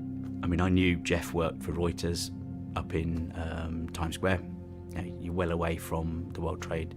Not long after, it was basically, I think, someone in the office told me, I think it was Henry, or told me that basically Jeff might have attended the meeting. I remember calling Henry from this public payphone. There I am, seeing what's happening on TV. I've got seen this email from Jeff saying, "Henry, I gotta go, I'm gonna be late for the conference," which was at the right time for him to have got the subway downtown from his apartment and get to the conference. I didn't know what to say to Matt. I just mumbled something. I'm not sure what I said, but I didn't tell him that, "Hey, I know your brother's in the building." I couldn't. I mean, what would you say? Got through to Rob, and I remember him almost blurting out, "Jeff's in the tower," and I remember just dropping the phone. He'd spoken to Caroline, and it became very clear that Jeff had headed down to the conference and was at the top of the North Tower, which obviously by this time had collapsed. I remember Mum just a gasp. I mean, she knew. I mean, she's always said that she felt he died. I just had that feeling that he was no more. So that was the day where that American guy was dissolving into tears in our office, and my diary entry simply says, at the end of the day, "WTC tragedy." How straight-laced is that? Later in the day, it started becoming clear. A few people who were due to be going to the conference were okay and found and known to be okay, but an awful lot of people were simply not being heard from. And Nick responds saying, "Nothing we can do, I'm afraid. People here can't even find out if husbands and wives are okay." Dear me. So I had no idea. I mean, obviously, it's going on. You I haven't seen had those no ones idea at all. This. You saw the Jeff email, right? Yeah. But I was copied on that, but I didn't see until a couple of days later. And I remember I used to mock you for keeping your diary, Henry. Your sort of hourly, blow-by-blow account of working. I don't remember exactly how long, but Matt continued to work for the company for a while, but the pressure and stress and a number of other factors meant that he just took leave of absence. That got formalised sometime later as, okay, Matt's left, he's not coming back to the company. I kept in touch with Matt, and we would talk about stuff and share views about things, and I think he started looking into what had happened with a bit more interest, weeding through all of the mad, crazy theories put around on the internet. You get taught in the movies and stuff that there's been a crime, it's going to be investigated, you're going to go to court, and you're going to get truth and justice, and and potentially someone held accountable for it. We've never had that with 9/11. There has been no examination of the events of that day in court. We have the 9/11 Commission report as an investigation, but nothing to that legal standard that we all know, whether you trust it or not. It's what normally happens. So Matt is a very interesting man. It's going to haunt him if he hasn't moved on. I can't see that he's ever going to let this go. Hey. Matt, hi, how are you doing? Ian, how you doing, mate? You good? Hi. Yeah, not too bad. Yeah. So what's new since we saw each other last? Apart from my hair. Your hair, yeah. I wasn't going to say anything about that, Matt. Well, you haven't got any, so I see you're wearing a rather, 9/11. Well, it's the rather 20th cool t-shirt. anniversary coming up, isn't it? So, yeah. I did maths at university. At university, I did slightly unusual. I did maths, and then I did applied social studies, masters. It was sort of ideal, really, for to make somebody suspicious about 9/11, because the maths told me that there was something terribly wrong with the energy equation, what we'd call the energy equation of the towers. I also had my social science background, so I knew how easy it is to brainwash people, basically. So people wrote in after our ad in The Guardian saying, we don't agree with this. And I wrote a letter back, and normally you wouldn't expect they'd just bin it. They'd think, well, we've got his money, we'll bin it. But actually, they ran it. Journalism, if you're anti-establishment or suspicious of the establishment, journalism is very, very hard to make a living. And I figured out that freshly roasted coffee should work well. We started off with just a homemade coffee roasting machine on the street corner, and then it's got bigger, and I'm approaching retirement, actually. So if you know anybody out there who wants to buy a coffee shop in Notting Hill, So is this is the full size? That was the full page of the Independent. It's bigger. When it would have been bigger. I was going to say, yeah, because was it a tabloid then, or was it still a broadsheet? In those days, it was still a broadsheet. Yeah. But when we met, when we first met, I remember it clearly, Matt. I've got a hazy memory because I thought it was that very first reinvestigate 9/11 meeting in about May 2013 or April 2013. I mean, one of the most important things that happened to the 9/11 truth movement was that Matt Campbell turned up. That's exactly what politicians have been saying to us. Can you find a victim? I mean, I thought, this is fantastic. We finally cracked it. Ian had some contacts. We ended up arranging a meeting with Michael Meacher. He was a Labour MP, not my MP, but he'd been a long-term sceptic, very cynical about what the US government had been up to and other issues with the narrative. And when we had a private meeting with him, he basically said, this destroys my reputation when I do this. Very supportive. I mean, he basically said, whatever I need to do to help you get your brother's inquest reopened, get in contact. He, on my behalf, actually spoke with Dominic Grieve, who was the ex-Attorney General, and he basically, said, use the remains. It's a big part. So we had a death certificate issued towards the end of October. And then around December, I remember both the press but also the police liaison officers telling us that we were very, very unlikely to get any remains of Jeff because his bodies had been vaporised, which, in hindsight, is a really strange term to use. It was actually from the chief medical examiner. There's literally no trace. A significant number of people.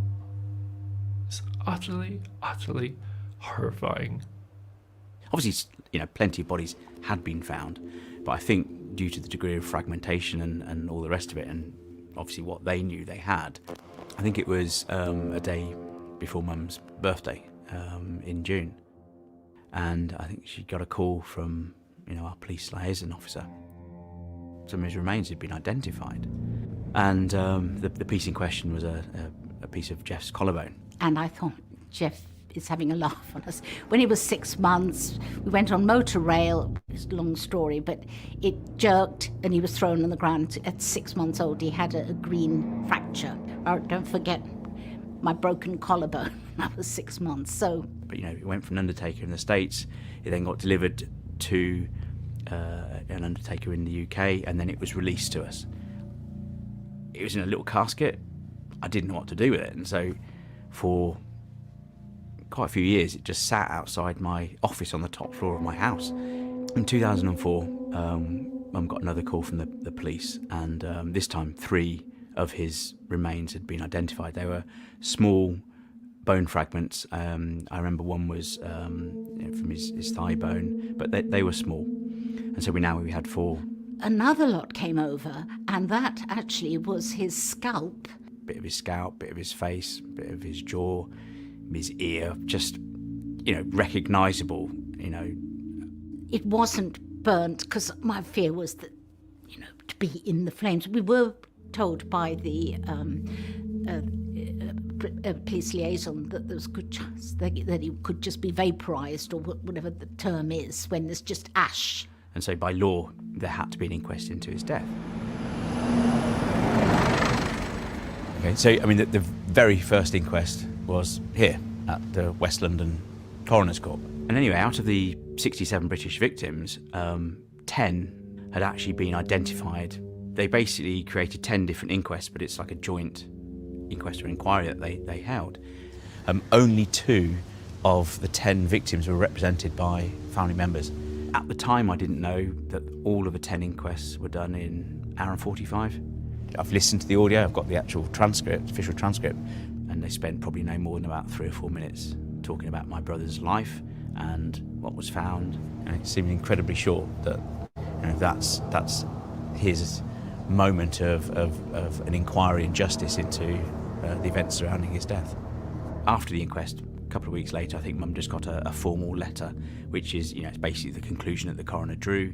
The impact into the North Tower of American Airlines 11 caused the subsequent collapse of the building, and that's how my brother died. The inquests were held at a time when all the families would still have been in stunned disbelief, inability to accept all the different psychological states that you're in. So it's like, get this done, sweep it in under the carpet, close that chapter, move on. 8 years ago, my brother had an inquest here, and I didn't attend.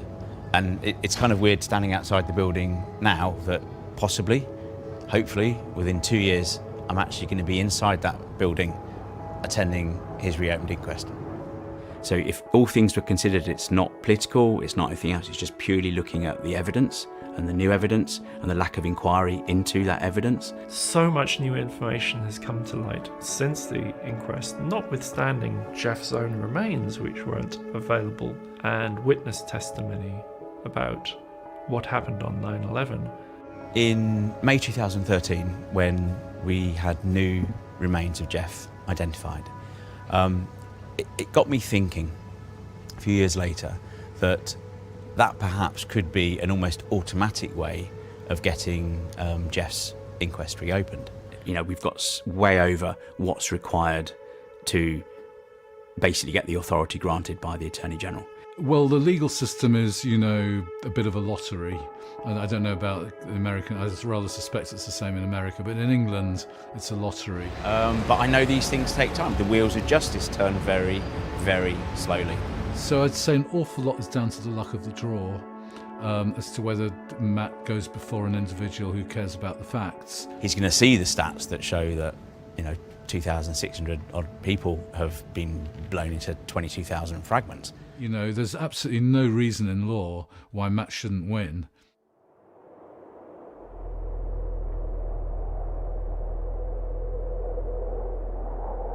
My name is Drew DePalma, and I'm the Director of Operations for an engineering firm in New Jersey. My mom, Jean Caviasco de Palma, was killed in 9/11, and she was in the World Trade Center Tower 1. I write this letter to support the application of the Campbell family and briefly to explain why I believe that further investigation into the cause of the collapse of World Trade Center 1 is not only worthwhile, but necessary, because the ruling that the towers collapsed due to fire makes them the first and only skyscrapers in the world to do so by that cause. The first and only of anything deserves extreme scrutiny, especially given the cloud of doubt surrounding all the events that transpired before, during, and after that 9/11 day.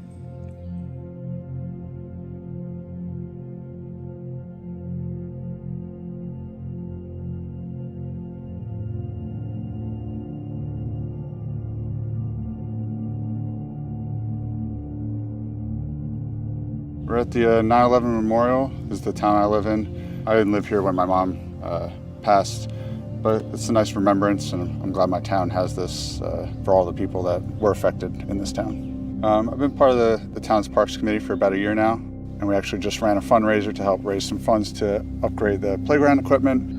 There's a balance beam there now that kind of stretches the playground. You know, you see benches all around the park, pretty much everywhere, and that's what most people donate.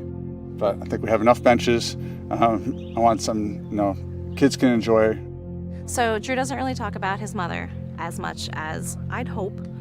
We met in 2004, and he told me a little bit about everything, but we only really talk about it on the anniversary. But this is something that he has been involved in the last 2 or 3 years, and I feel like this is closure and almost a catharsis for him. I started going down the rabbit hole, doing a bunch of research. I was fine. I got a little angry for a little bit of time, but now I'm pretty much at peace with everything. Drew is, as you know, lost his mother before he was fully grown. He's an example of someone who's been able to weather the loss at a very inconvenient time that was too soon, and somehow managed to make himself an adult and a father and a husband.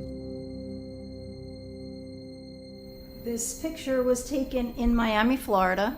It was Jean's 40th birthday weekend. It was a lot of fun. It was something that we always planned to do when Jean turned 40, and we actually did it. So my husband calligraphied this for me. It is actually something that Jean sent an email. She didn't write it, but it was an email that she sent, she found, called From Me to You, to several people minutes before the towers were struck. She was trying to get her life together, and this was maybe something that she was reading periodically to help her, reevaluate her life. And divorce was a pretty rough time for my mom. It hit her really hard, just emotionally and physically. But I felt at that point in 9/11, she was actually in good physical health. She started working out more. I guess when you have big life changes, you go one way or the other. She was exercising more. She loved biking. So she was bicycle riding. She was losing weight. She was definitely happier for sure. So that's kind of a bright side that, I always hope when I go, it's at, a peak of, happiness as opposed to the latter.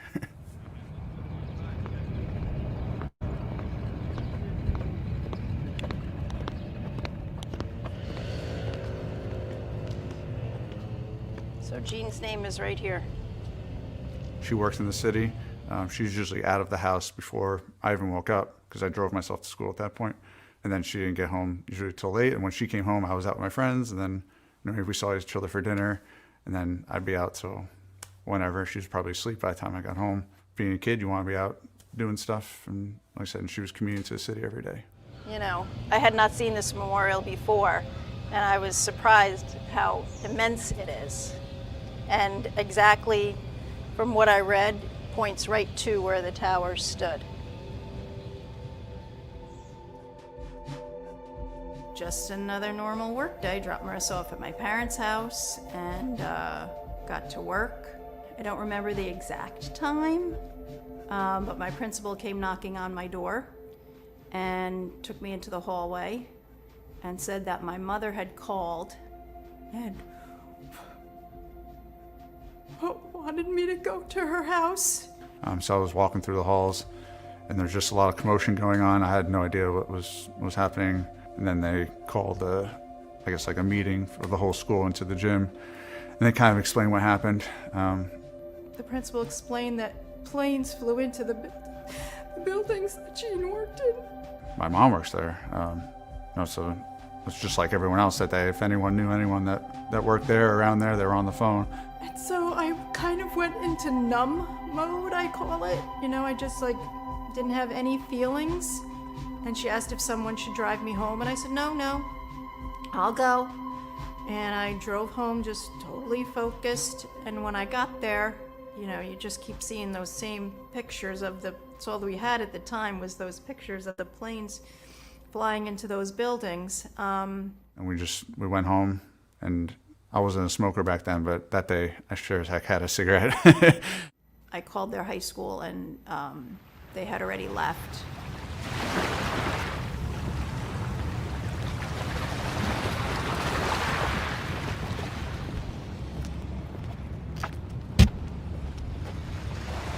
I have not been up there. I've only been to the memorial inside, and I've been to the waterfalls, but I have not been up into the tower.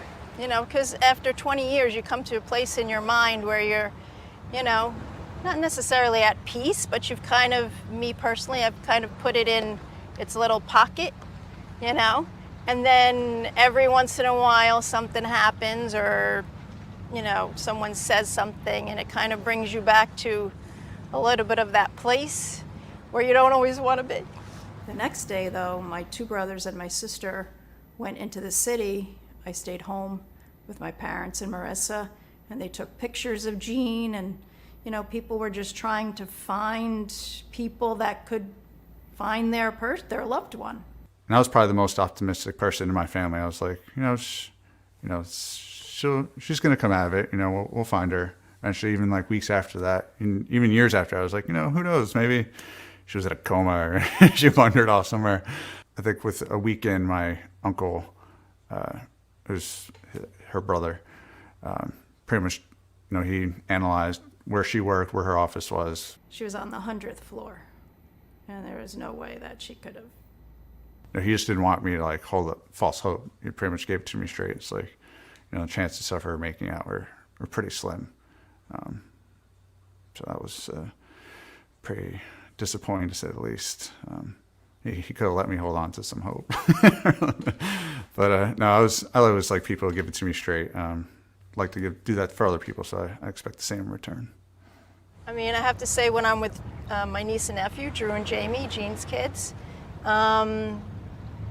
it's a comfort. She's there. I mean, she's everywhere, but she's there with those kids. I went to the 10-year, memorial when it was 10 years ago. Didn't really do anything for me as far as helping me grieve, because I've already, done that. So I don't need to go to any physical space to look at that horror again and again and again. I kind of just deal with in my own way, by myself or with my family or whatever it happens to be. But yeah, I'm not interested in doing those things. The 10th anniversary was enough. It's just amazing to me that, and I know that's the whole crux of this whole thing. How does that just, how do those buildings perfectly fall, Nothing was ever found in my mother, so I had nothing to go on as far as physical evidence for her personally. And Drew is a man on a mission. I mean, if they had done your job, I probably wouldn't be here now. Shooting this documentary and trying to help get a new investigation. There's a lot of stuff that didn't get analyzed correctly, in my opinion. I think we owe, as a country, we owe it to the poor people that have passed away and their families and the world to find out what really happened here, because it's not just a, planes hit, book closed kind of thing.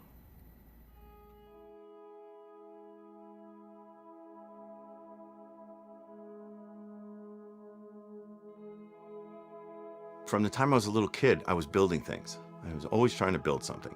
My mother used to say, if it can be taken apart, Bill will take it apart, because that's what he does. He wants to know how things work. He pulls things, and I pulled a lot of things apart. My name is Bill Bernier, and I am an architect. I've been an architect since 1984, but I've done architecture all my life. You know, I grew up right around here, and here in this house, and I must have built 20 forts in the woods. And the last one I built, I think I was 15 years old. It was framed properly. It was completely wired for electricity. I used barbed wire to run electricity from the house up to my tree house, which was 100 yards up in the woods. I applied to Pratt. I got in. That January, I moved down to New York. I went to Pratt. And it was interesting because when I got there, the World Trade Center was under construction. And from my dorm out in Brooklyn, you could see the two towers coming up. The World Trade Center buildings, each building was compared, somebody from the New York Times, I think, said, the World Trade Center looks like the box that the Empire State Building came in. But it was fascinating. They were always lit up, you know, even at night, you know, and there was cranes on top and there was such activity. So it was fun, you know, we got to watch that go up. Little did we know what was waiting for us in the future. What's striking about Bill is that even though he lost his best friend and went through some tough times, he was fortunate enough to be able to pull out of it. Not everybody does. You know, I met Frank. I met Frank DeMartini at Pratt. He was one of the first guys I met. For some reason, I just fell in with him, and the two of us really, really hit it off. We were popular in the community. Lots of people knew us, and work just came out of the sky. You know, we had lived through the bombing of 1993, which was actually Frank's entry into the whole realm of the World Trade Center. Frank kind of walked me through what that damage was and how robust the structure of the building was. There were redundancies beyond belief. He was a big fan of the History Channel, and he said, hasn't there been a history of the World Trade Center on the History Channel? That should be, you know, there's got to be something. So he, I can't remember the woman's name, but he contacted this woman, and they worked and worked and worked, and they finally produced it. The building probably could sustain multiple impacts of jetliners because this structure is like the mosquito netting on your screen door, and the jet plane is just a pencil puncturing that screen netting. Wow. Good to hear his voice. When he made that statement, he was working for Leslie E. Robinson, one of the designers, one of the structural engineers who designed that structure. He had, believe me, Frank was as bad as me when it came to understanding how things work. So you know he had, I know he had many conversations with Leslie about how the building went together, you know, how it was designed, you know, to withstand all manner of loads, of dynamic loads. That's what they call a plane hitting the building or a wind hitting the building.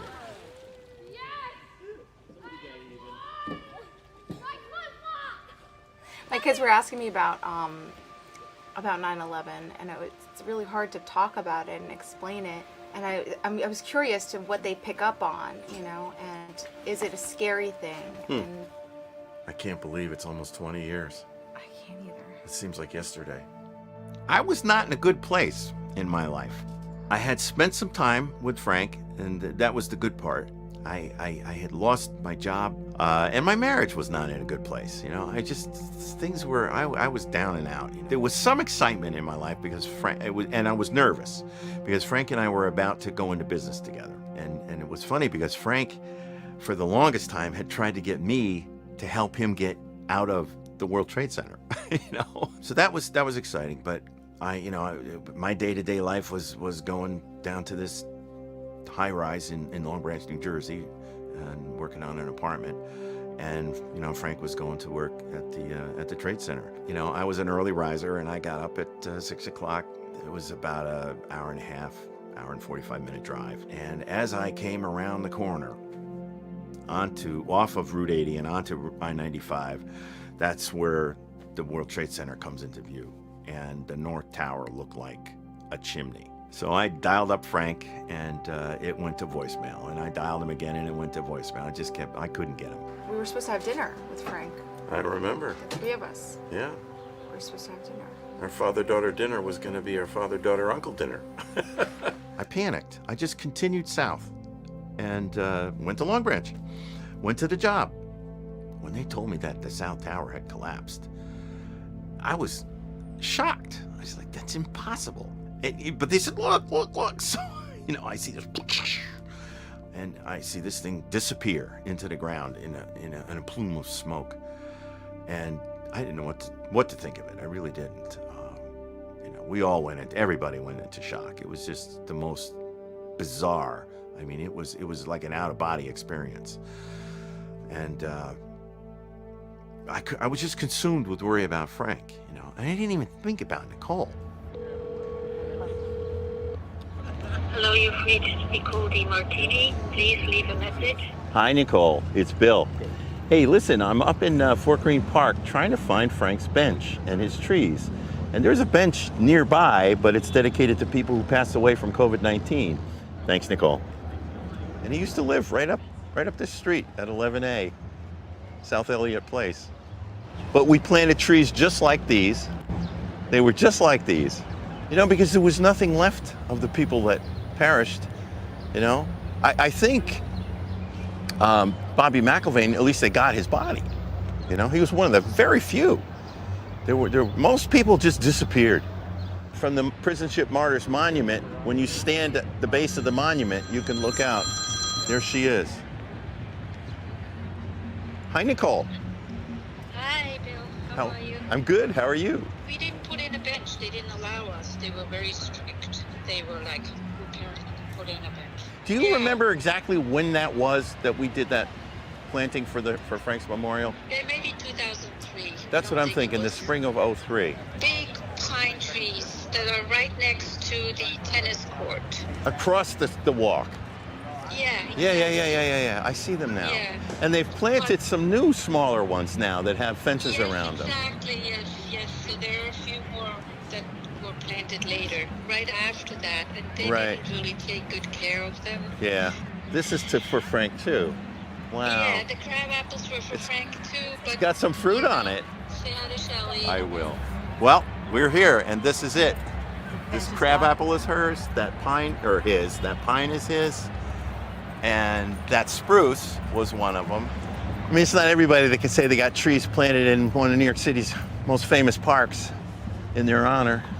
The guy that Nina was trying to convince at the Parks Department was very strict. He said, Frederick Law Olmsted never designed the park to have benches all over the place. That doesn't make sense to me. But anyway, it was the excuse that was given. It's almost like the excuses that were given to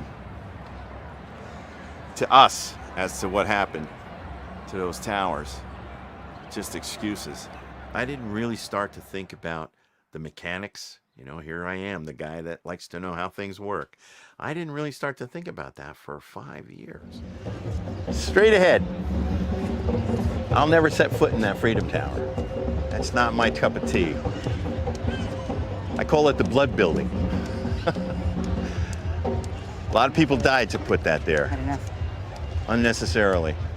But I took my books, I took my toys, I took my tools, I took my grandfather clock, and I took my car, and I left. I came up here. I put everything in storage, and I moved into this little cottage here, and didn't know what to do. I didn't know what to do.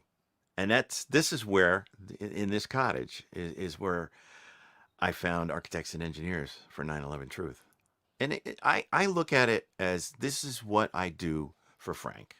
This is what not just for me. I mean, it's a lot for me. And Frank is gone, and nothing's going to bring him back. He's history.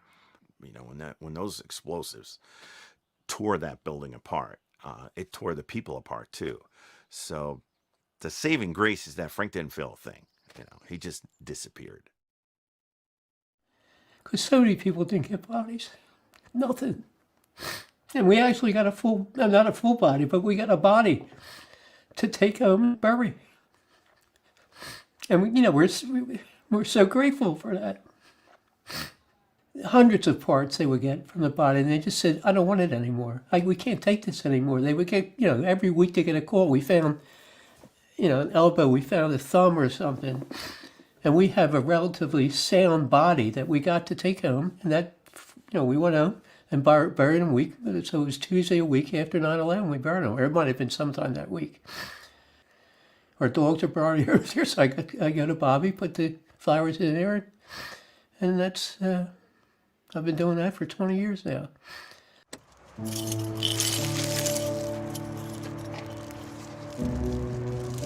Oh, good, at least they just cut the place. They what? Yeah, I can tell, really. They just moved it. Hey, Bobby. Like that, they cleaned it up for us around the edges. Yeah, usually they leave the grass there.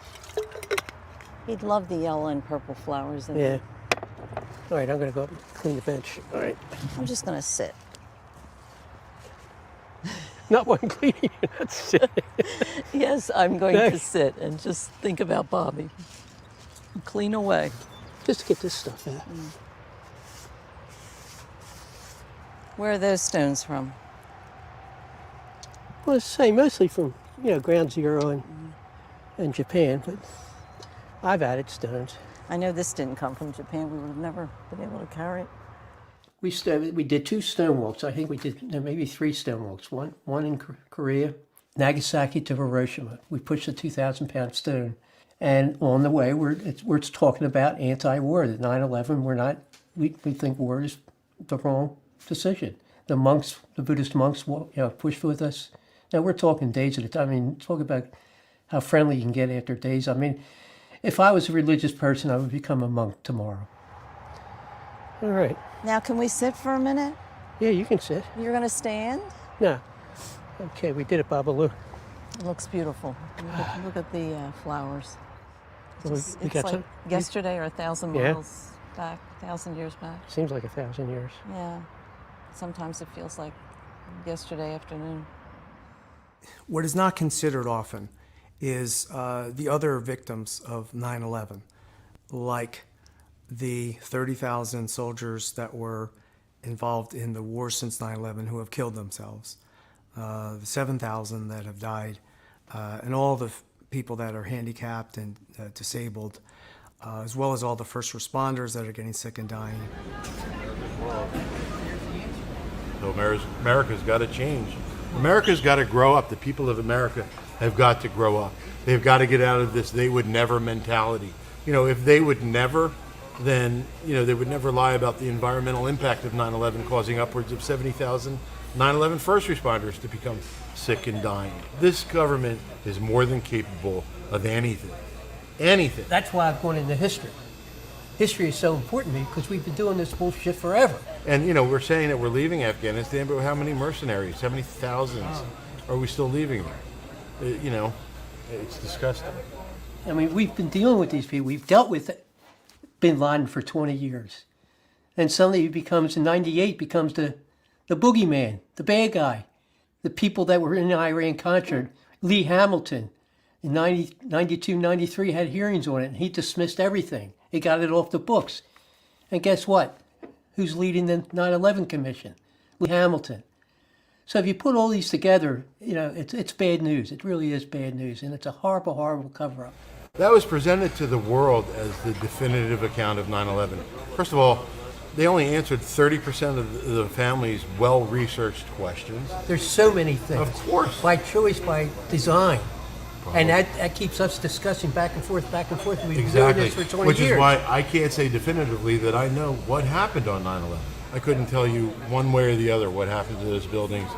That is where the majority of the people were murdered that day. There are family members that still question how those buildings came down, and as long as it's an important question to them, it will always be an important question to me. I want to find, and I spent so much time talking about how he died. And the thing is, I'm sick of getting emotional. Okay, I really am. And I really want to talk about who the hell killed Bobby. We had nothing for Jack? Yeah, well, I guess I could grab a Gerber Daisy out of there. Okay, let's go. All right? Yeah. All right? All right, Babalu, love you. See you next week. We went to a psychologist immediately. He said, but look at it this way. Just put still for $1 or $half in front of your eye like this.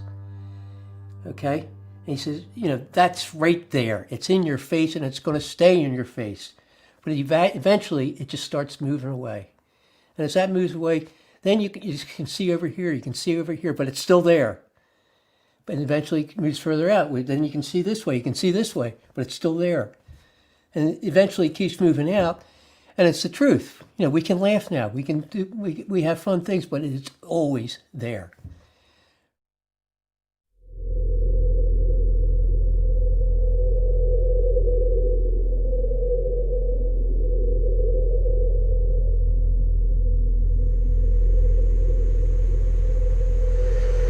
Hopefully we just sort of drop out, because I don't want to sit and argue with people.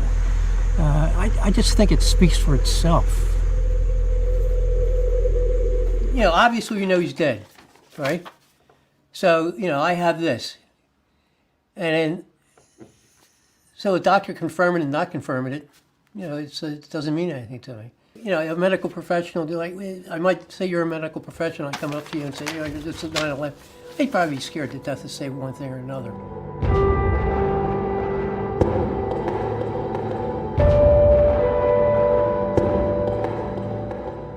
Cyril H. Wecht. I am a forensic pathologist and a medical legal consultant, and I'm certified by the American Board of Pathology in anatomic, clinical, and forensic pathology. Black belt, blue box, abrasions. Much of the face is marked here as missing. They could block everything except the lower face is blocked off. Unfortunately, they don't describe the remaining portion of the skull to permit me to determine whether it looked like that which is missing had blown off as opposed to having been crushed. Most of head, yeah, I'm right, absent most of head. So what is it that the father wants to know? Okay, and the body was found when? He was found shortly after the North Tower was struck. And he was in front of, near the lobby, entering the lobby. So he was Well, then it had to be from some kind of an explosive effect. Normally the way it works is if you have a family member that's murdered, you call the police and the police do an investigation, and you trust the authorities to be thorough, to care, and to want to get to the truth. And you don't have to go petition. It's not the proper role that citizens should have to take as to force the government to do an investigation, but apparently that is what's required.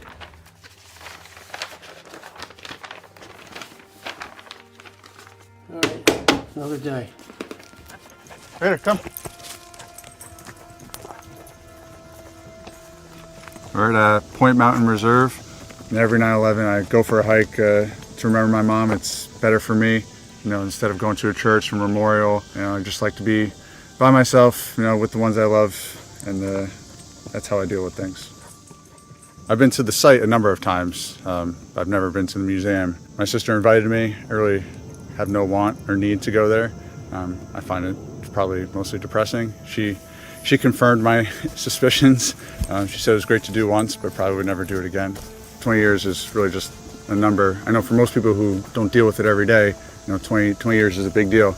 But it's the same thing year in, year out for me. Having kids and not having my mom here has been pretty tough. I just really wish my kids had a chance to meet her. And there's not many people I feel that are willing to do what I'm doing right now, just to kind of say keep the victims' memories alive, as well as hopefully get down to the bottom of things. I think we need a more sense of community in this country, and I think 9/11 did that for a little bit and then tapered off. So as long as people start to think for themselves and just hold the ones dear to them close and just have fun and don't take themselves so seriously, I think the world will be a better place.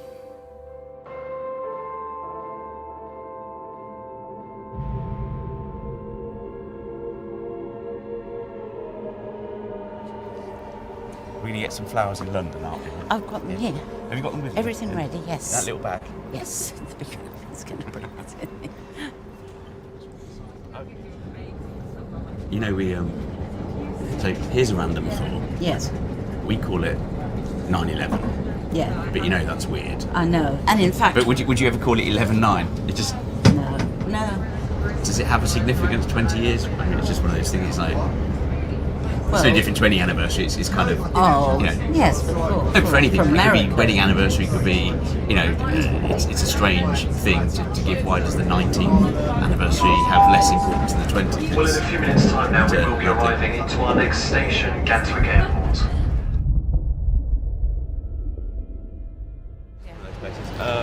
Where's the queue? So- Oh, there is no queue. No, but I'm just It's saying... not it's not a grave No, or but I anything. want to say that after coming for like 15 years, I stopped coming because... Why did you stop coming? because... I remember the flurry of emails and letters that were going around when this was being proposed and designed. Every year, September 11th, for the first 15 years, I used to come. Hannah would arrange in advance whether you wanted to read out a family member, but you sometimes had to read a couple of other people, depending on how many came. Is this And the, that's really lovely. Can you read that, Mum? Time is too slow for those who wait. I'd like to lay our roses here, Yeah. if we could, yes? Okay. Put one down from Rob and then I'll do Dad's and ours, yeah? Yeah. I can't quite reach it, can you, Matthew? Oh, here. Always I'll be in your heart. Don't forget my soul is near you, and so we'll never be apart. And this is from your friends at Risswaters, which is rather poignant. That's where he was on that fateful day. Keep that on my sideboard, next to Jeff's picture. Where is it there's supposed to be a remnant of... is it the it's the metal, isn't it? Yeah, It's part of the metal. So the memorial stone is carved by hand and includes an extract from the American poet Henry Van Dyke. Underneath it, preserved in resin, lies a section of the steel girder salvaged from the World yes, Trade I knew Center. it was. I thought, and it would be in that top part there. You should dig it up and test it for explosive residues. Right, Mum, if, should we, if it does, should we it head does. out? I think so. Yeah. I'll go get my bag and Oh, then we'll I go. think it's gone walkabout. I mean, this site has no real significance. No. I mean, even the date, you know, okay, it's the day he died, but it's not his birthday, it's not Christmas, it's not No. another family event. It's just the day he died. And I find the whole memorial, you know, anniversary remembering thing kind of a little bit weird. Well, I remember used to it. come, but then, you know, people would then sometimes ask if Jeff had been, you know, identified, and I said yes, but I didn't really want to say how many parts had come across, because some people, they know, may have been just vaporized, which... The title of this report is Human Identification Following the World Trade Center Disaster, Assessing Management Practices for Highly Fragmented and Co-mingled Human Remains. So out of the 2,600 odd who died at the World Trade Center, you know, there's 22,000 fragments.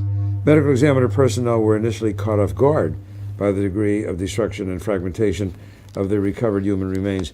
5,000 of those 22,000 fragments are smaller than an inch. It's 1,100 and something people have not been identified. That's a huge, you can't even fathom. Jeff's remains no more than 2-3% of his body. It's actually the last remain that is his shoulder blade that was identified in May 2013. This fragment that's still in New York was actually given a location, and Jeff's remains were found in grid K12. It's just south of the North Tower. It's between 18 and 41 metres away from the South Tower. Now, okay, it's not the kind of 200 or 300 metres distance that some remains we found. There's a horrendous map that I think the fire brigade prepared, and they tag whether it's a civilian, firefighter, etc. But there is one that just tags human remains, and it's awful. You've got the two footprints of the towers, and there's just this huge spread of remains that were once people. Okay, we know the steel beams were propelled out with huge forces, but the actual physical stuff that I care about, people and my brother, were ejected outside of the footprints. And it's so unpleasant thinking about it, but I've since read a lot that has been published about the search to try and identify people, is this concept of commingling.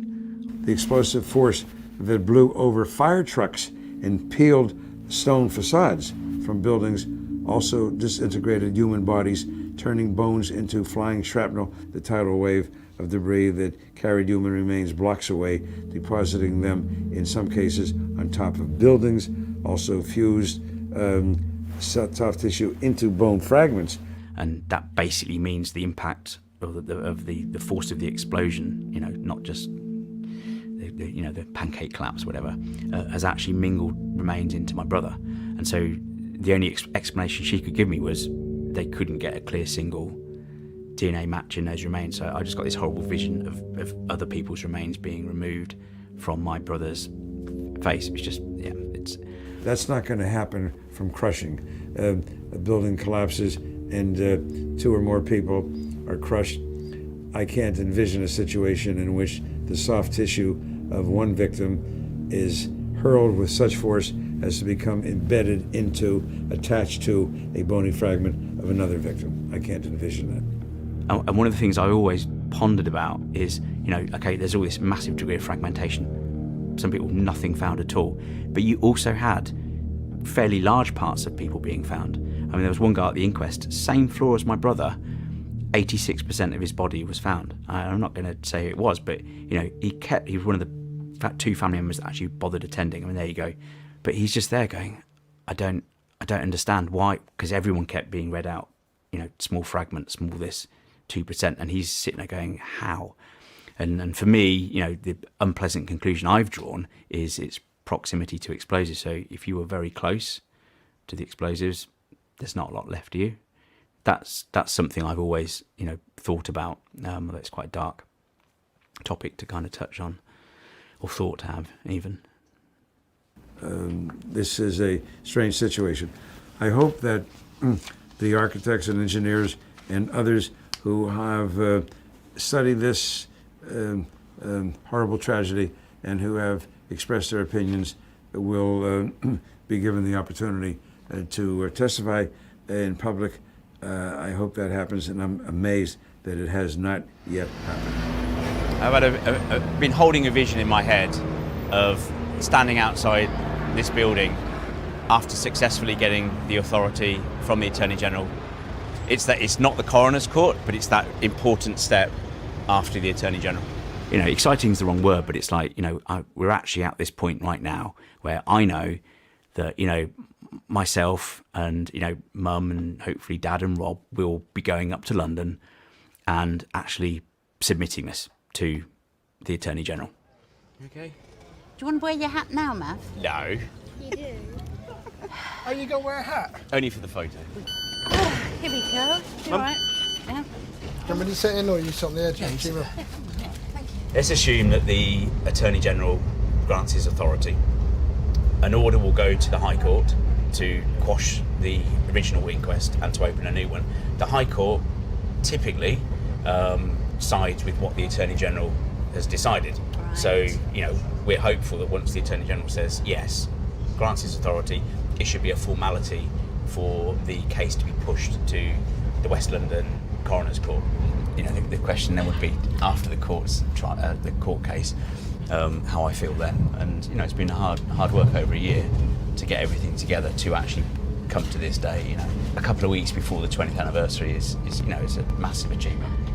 I went to the Reinvestigate 9/11 meeting that was being held in London, and it was the first time I was actually interacting and actually seeing people who were like me, didn't believe the official narrative of what we've been told. So because in the early days it was really just me. Of course, I started going slightly insane in the early years, Anyway, I was still dealing with depression, and I basically had a huge eureka. I just felt I was able to actually go public properly and, I guess talk about stuff. And I was kind of inspired by the speakers that were at Reinvestigate 9/11. I thought, well, I can surely do something because I'm a family member and, I lost them.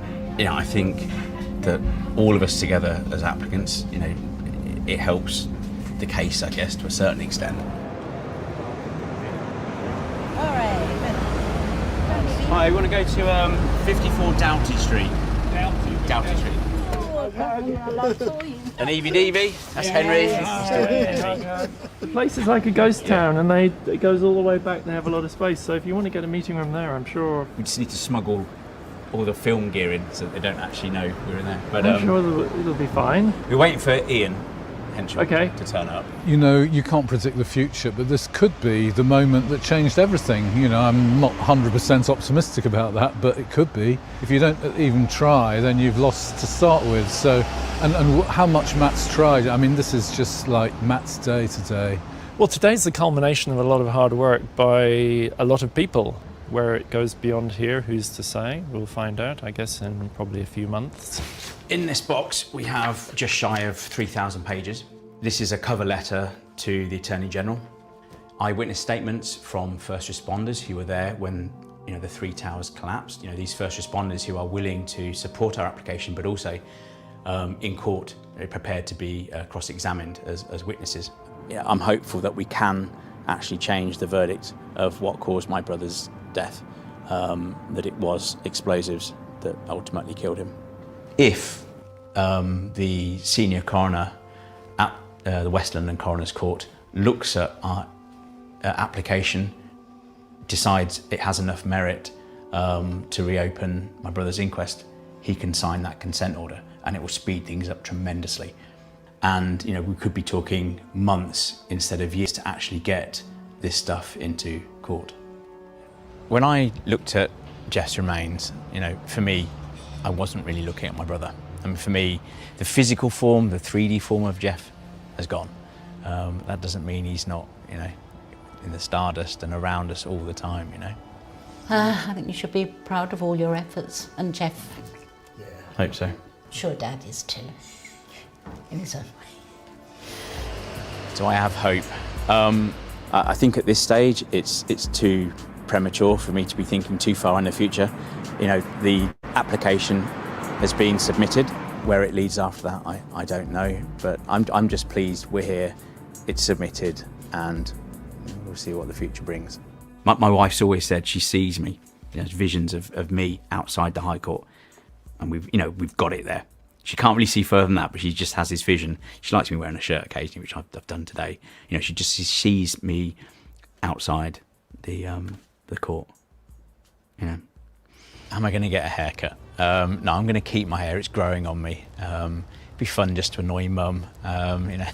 She prefers me wearing a hat these days. But no, I like my hair. It's still that a little bit towards the system and my frustration, but no, it's growing on me. I'm going to keep it.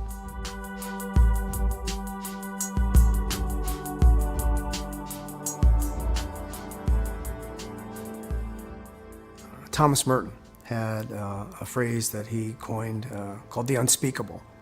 Evil, so awful and almost unimaginable that it defied the ability of words to capture it. It's a void that exists even before uttering the unspeakable. Well, the void would be not talking about 9/11, that if we don't deal with it, then we can't correct it. The story can only last so long, however enduring this seems. That lies always need protecting. The truth doesn't.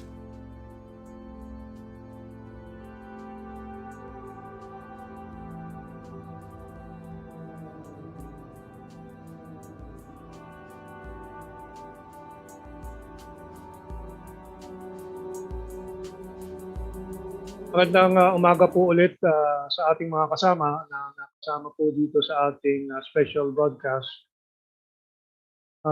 At itong viewing ng preview, 1.5 hours na production ng Architects and Engineers for 9/11 Truth at 4 na pamilya ng mga biktima ng 9/11 World Trade Center attack.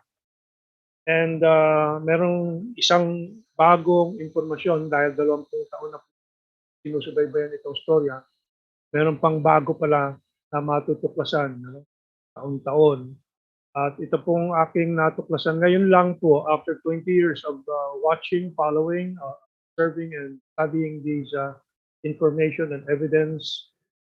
Itong impormasyon doon sa coroner na hindi ko na alala yung pangalan, Sabi niya, yung mga laman na natitira ng mga biktima ay nag-fuse, nagkadikit-dikit And talagang malinaw na evidence yan na explosion nga yan. Dahil yung force para kumalat ng ganyang kalalayo ang mga laman ng katawan at dumikit sa buto ng ibang mga bangkay, talagang malakas na force yun. At kahit na tayo mag-imagine na mag-collapse ang bahay, building o anuman, at yung mga tao, nakikita naman natin yan sa earthquake, mga taong napatay at nadurog ng mga konkreto, semento, bakal, and so on. Andiyan pa rin sila, hindi sasabog, hindi masusunog na ganyang, kahit na masunog, intact pa rin dahil nandoon lang sila. So there is no question that there was a huge, and not just a huge, but very, very many, maybe even thousands of explosions doon sa tatlong building na nag-collapse. At merong mga insights po rito sa ating mga kasama na nagsubaybay ng ating review galing sa Estados Unidos, Architects and Engineers for 9/11 na I think worth mentioning. Marami po dito, but ito pong sabi ni Pablo Avellana na ang salita po na bagay po rito satanic. And I agree. Only satanic minds can do this. And hindi lang po iilan. May satanic mind na talagang nagplano nito, nagkasama-sama po sila with greed, evil, inhumanity. Yung hindi maisip na bakit may halaga ba na kahit trillion po yung kikitain kapalit ng buhay ng mga pamilya. And I think that was the message of this series of interviews with the families, plus yung mga, hindi nila binigyan masyado ng emphasis yung scientific and engineering facts kasi sa tagal na po, yung mga alam yan, alam na. But to keep it alive, and to humanize our mission to just continue pursuing the truth, I think the message of this special feature video is to say that even in our regular lives, we try to be happy, we try to be productive, we do what we normally do. We must continue to keep this truth in mind, and we must continue to pursue that truth that more people will be enlightened and justice be done. I think mapapansin po ninyo, wala na yung sense ng vengeance, rage dito sa mga pamilya, kundi gusto lang nila peace of mind from knowing the truth is out. And yung mga scientifico dyan, tulad ng forensic expert na nagdagdag sa aking kaalaman ngayon na yung explosion caused different bodies to be fused into one or into bones and so on. It's again another information. Now, there is no doubt there were explosions and not just a collapse of the building from the fire. And si Musikerong Panday also mentioned something I found very insightful. Let me see if I can find it. Yeah, well, si Pablo also mentioned that another evidence na walang na hindi totoo na nag-collapse yung mga steel frames ng mga building. Kasi after 9/11 and the collapse, hindi naman nila ginalaw at binago yung building code sa Estados Unidos. Sabihin, kailangan baguhin na yung specifications ng mga steel and structural members, the steel, and then yung architectural standards and so walang binago. So umaamin doon sa fact na yon na walang diferensya yung building. At hindi totoo yung sinabi nilang nag-collapse dahil sa fire. Dahil kung totoo yon, edi palitan nila ng mga libo-libong mga engineers at ng mga engineering and architectural authorities sa Amerika yung building code nila. Hindi naman ginalaw. So we learn these things, But I think the most important thing is yung ating living our ordinary lives, but continuing the mission to pursue truth. Now, there's another from Musikerong Panday that I wanted to mention. Aywan ko kung makikita ko po dito sa dami po. But ito, sinasabi ni Musikerong Panday, maybe binibigyan natin ng masyadong credit ang humanity na hindi natin kayang gawin ang ganitong klaseng kasamaan sa isa't isa. Pero mukhang nagkakamali tayo kung titingnan natin lang ang recorded history. Well, itong sagot ko kay Musikerong Panday. Ginoong Musikero, may evil talaga sa buhay. May good din. Kahit papaano, ano ba yun, desisyon ng bawat individual ang pagiging good. At itong mga good ang siyang bahala na ayusin ang mga gawa ng evil. At later on I thought, may good, may evil individuals. Yung mga evil individuals, whatever they think it's good for them. But it is not, of course, in the end, it is not good for them because justice will be done. Pero sasabihin nila, ay ma'am, patay na ako, bilyon-bilyon nang maiiwan ko sa pamilya ko. Yun ang isang issue dyan sa good and evil. You're doing good for a few that you care about, but you're doing evil for the vast majority. And that should not be. But I also thought the other non-evil, non-good, but equally bad. I'm not saying evil kasi evil may willfulness eh. But bad because hindi nila naisip o wala silang pakialam. Siguro 99% of humanity. Wala akong pakialam dyan. Para kaya pa ako makikialam dyan, enjoy ako ng noontime entertainment show. Mag-enjoy ako ng evening drama, soap opera. Or marami din po, wala pong panahon because sobrang hirap din ng buhay dahil alam ko po yan dahil may mga nag-text sa atin at regular po natin pinapadala ng tulong sa GCash pa isa-100, 150, 200, sapat sa bigas para sa 1 linggo, 2 linggo para sa pamilyang walang trabaho ngayon sa pandemic, ganyan. Yun, they cannot help it but not have any space in their mind and in their soul to care about truth. Kasi pang araw-araw na survival po ang iniisip nila. Pero tayo bilang mga may pagkakataong mag-isip tungkol sa mga ito, we have some ginhawa or comfort in life. What do we do with our lives? Shall we spend all our lives fearing our death, which will come sooner or later, unavoidable? Oo, kasi maraming ganyan. Puro dasal, buong araw, nabina, and so on. Yung ba ay nakakatulong, nakakabuti sa buhay ng sarili at ng lahat. Yun din ang isang problema sa existence natin. And siguro maaring sabihin natin yan ay gawa din ng mga powers that be sa relihiyon naman. Matakot kayo sa kamatayan nyo. Magsimba kayo kung pwede araw-araw, magdonasyon kayo. Hindi lang Katoliko, hindi lang Kristiyano, ganyan din naman sa Islam at sa ibang mga relihiyon. It is part of the structure of economic circulation ng mga nasa poder. Ever since the Roman times, ganyan naman talaga ang Roma. Kaya may Holy Roman Empire, the empire that was exploiting so many other societies. Hindi natin minamasama. Pinapaliwanag lang natin that there is a better thing to do than worry about our death, which will come. Nothing will stop it. And nobody really knows what comes after that. Though I believe we exist forever because atom and energy cannot be destroyed in this universe. The universe will also wind down 10 billion, iba-ibang mga isip ng mga scientifico, magko-collapse din ang buong universe. Pero sasabog ulit yan at babalik ang universe. May mga cycles po ang buhay natin. But of course today is the 20th anniversary of the 9/11 Unspeakable. The Unspeakable.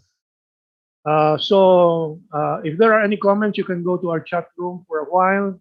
But it's been almost how many, and you can continue watching kasi may continuing interview po at discussion doon sa architects and engineers site, but we don't know how long that will continue. Let me just read some here.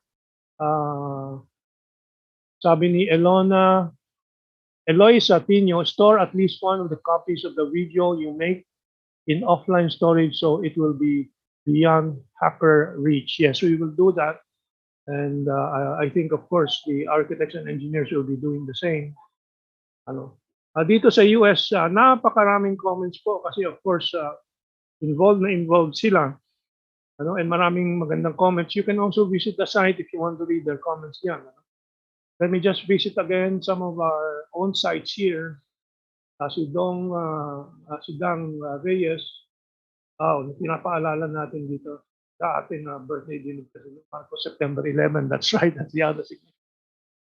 And sabi din niya, dito galing sa ating bansa ang ibang gumawa dyan sa terror attack sa Twin Tower. At ang Muslims ay tuwan-tuwa noong nangyari iyan na ipakita sa TV noong araw namin ng Al-Qaeda ang terror attack.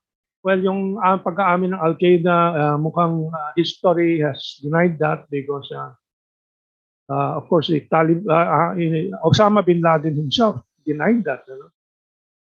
And talagang technologically, wala sila sa posisyon na gumawa ng ganyang klaseng so sophisticated, so highly coordinated operation of 4 to 5 planes. I cannot recall exactly, but 4 planes very clearly. Dalawa sa World Trade Center complex, isa sa Pennsylvania, isa sa Pentagon.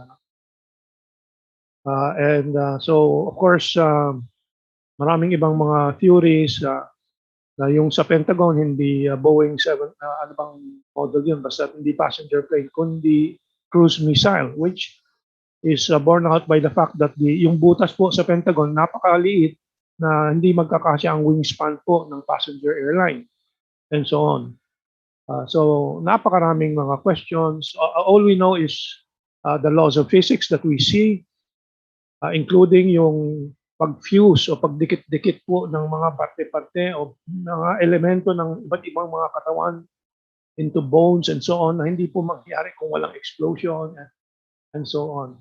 So yes, evil exists in this world, and each one of us decides what we will do without blaming those who did the evil, because who knows why they did it. But what we can do, we should do. Dito din sa ating lipunan, I think we continue to face a lot of evil. Yung mga nagkakamkam po sa kuryente, tubig natin, denying a collective national community savings so that we can invest it in other commonly good projects and infrastructure and so on. Dito naman sa atin, from Zaldi, Oreo, Pentagon hit with special spherical in shape and not a plane that hits them. Yeah, more or less that is sort of a description of a cruise missile. Maiksi ang kanyang mga pakpak, at yung katawan niya ay streamlined na parang torpedo. So parang butas lang ang makikita. So thank you, Saldi, for your input. Sabi ni GD,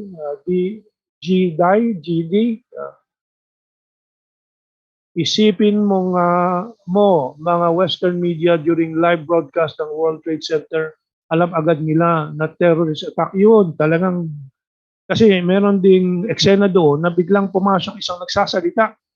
Just during that incident itself, parang man in the street interview. Paano malalaman ng isang man in the street?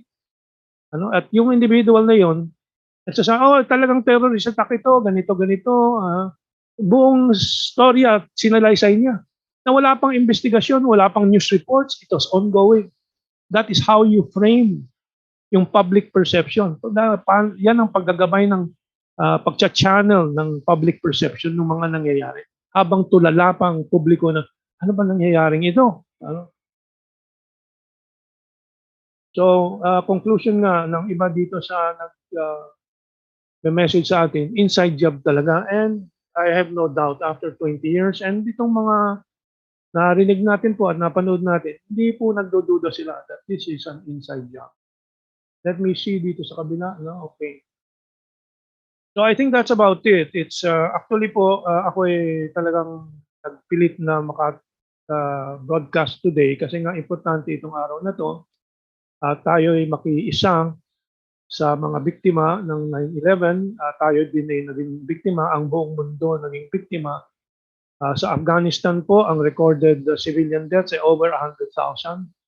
Sa Iraq, over 1 million. Yan po ang lahat ay nagsimula po sa 9/11 hoax na to. Ano?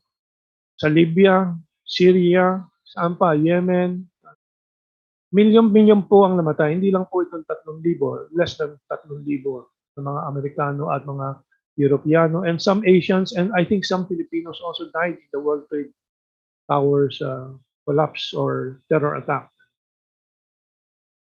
Ako ay pumilit na maka-broadcast today, although since yesterday, hilong-hilo ako dahil nagkaka-vertigo ako. I don't know, sa eyes ko ata, sa kanang mata ko medyo may problema kasi 70 anyos na po tayo, and we're facing all these age-related changes. But we had to speak today and show you what the world also is watching and how we do good. Just by knowing the truth is one, telling ourselves that this is the truth pala, and then maybe influencing others about it. Because in that way, I think also, naintindihan din natin ang kalagayan po natin kung bakit ang bayan natin naghihirap pa. At para sa iba, lalong humihirap ang buhay.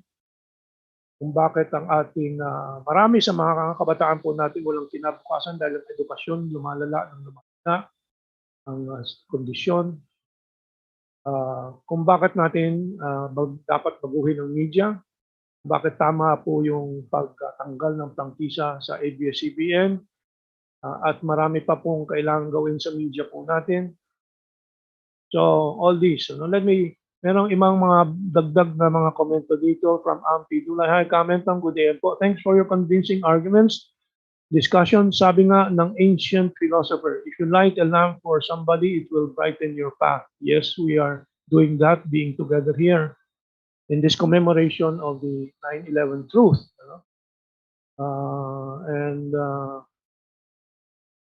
So I think I will sign off na po. And anybody who is exhausted already dahil 2 oras na po halos, can sign off. But those who want, Ka Joshua will continue relaying the interview po doon galing sa Estados Unidos.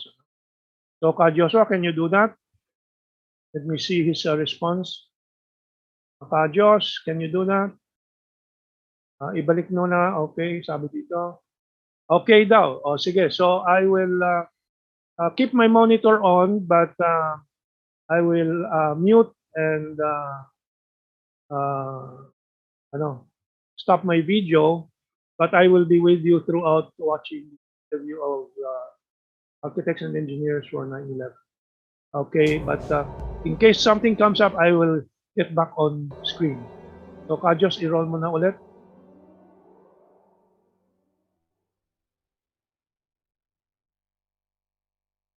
Tayin lang po natin.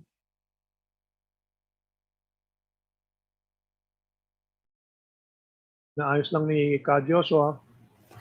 Ayan na po. All right, welcome back, ladies and gentlemen. Very powerful film we just watched, and I just watched the ending for the first time. And of course, it sort of brings you back to what this is all about at the very end and why this is called The Unspeakable, with that quote at the end there. And we've lived in silence for way too long in this country. Many people, I bring them on my show all the time, will say that they knew what the truth was right from day one. I didn't. It took me several years, but a lot of people knew what they were watching on that day. They knew when the official story came out that, there was no way that it could possibly be true.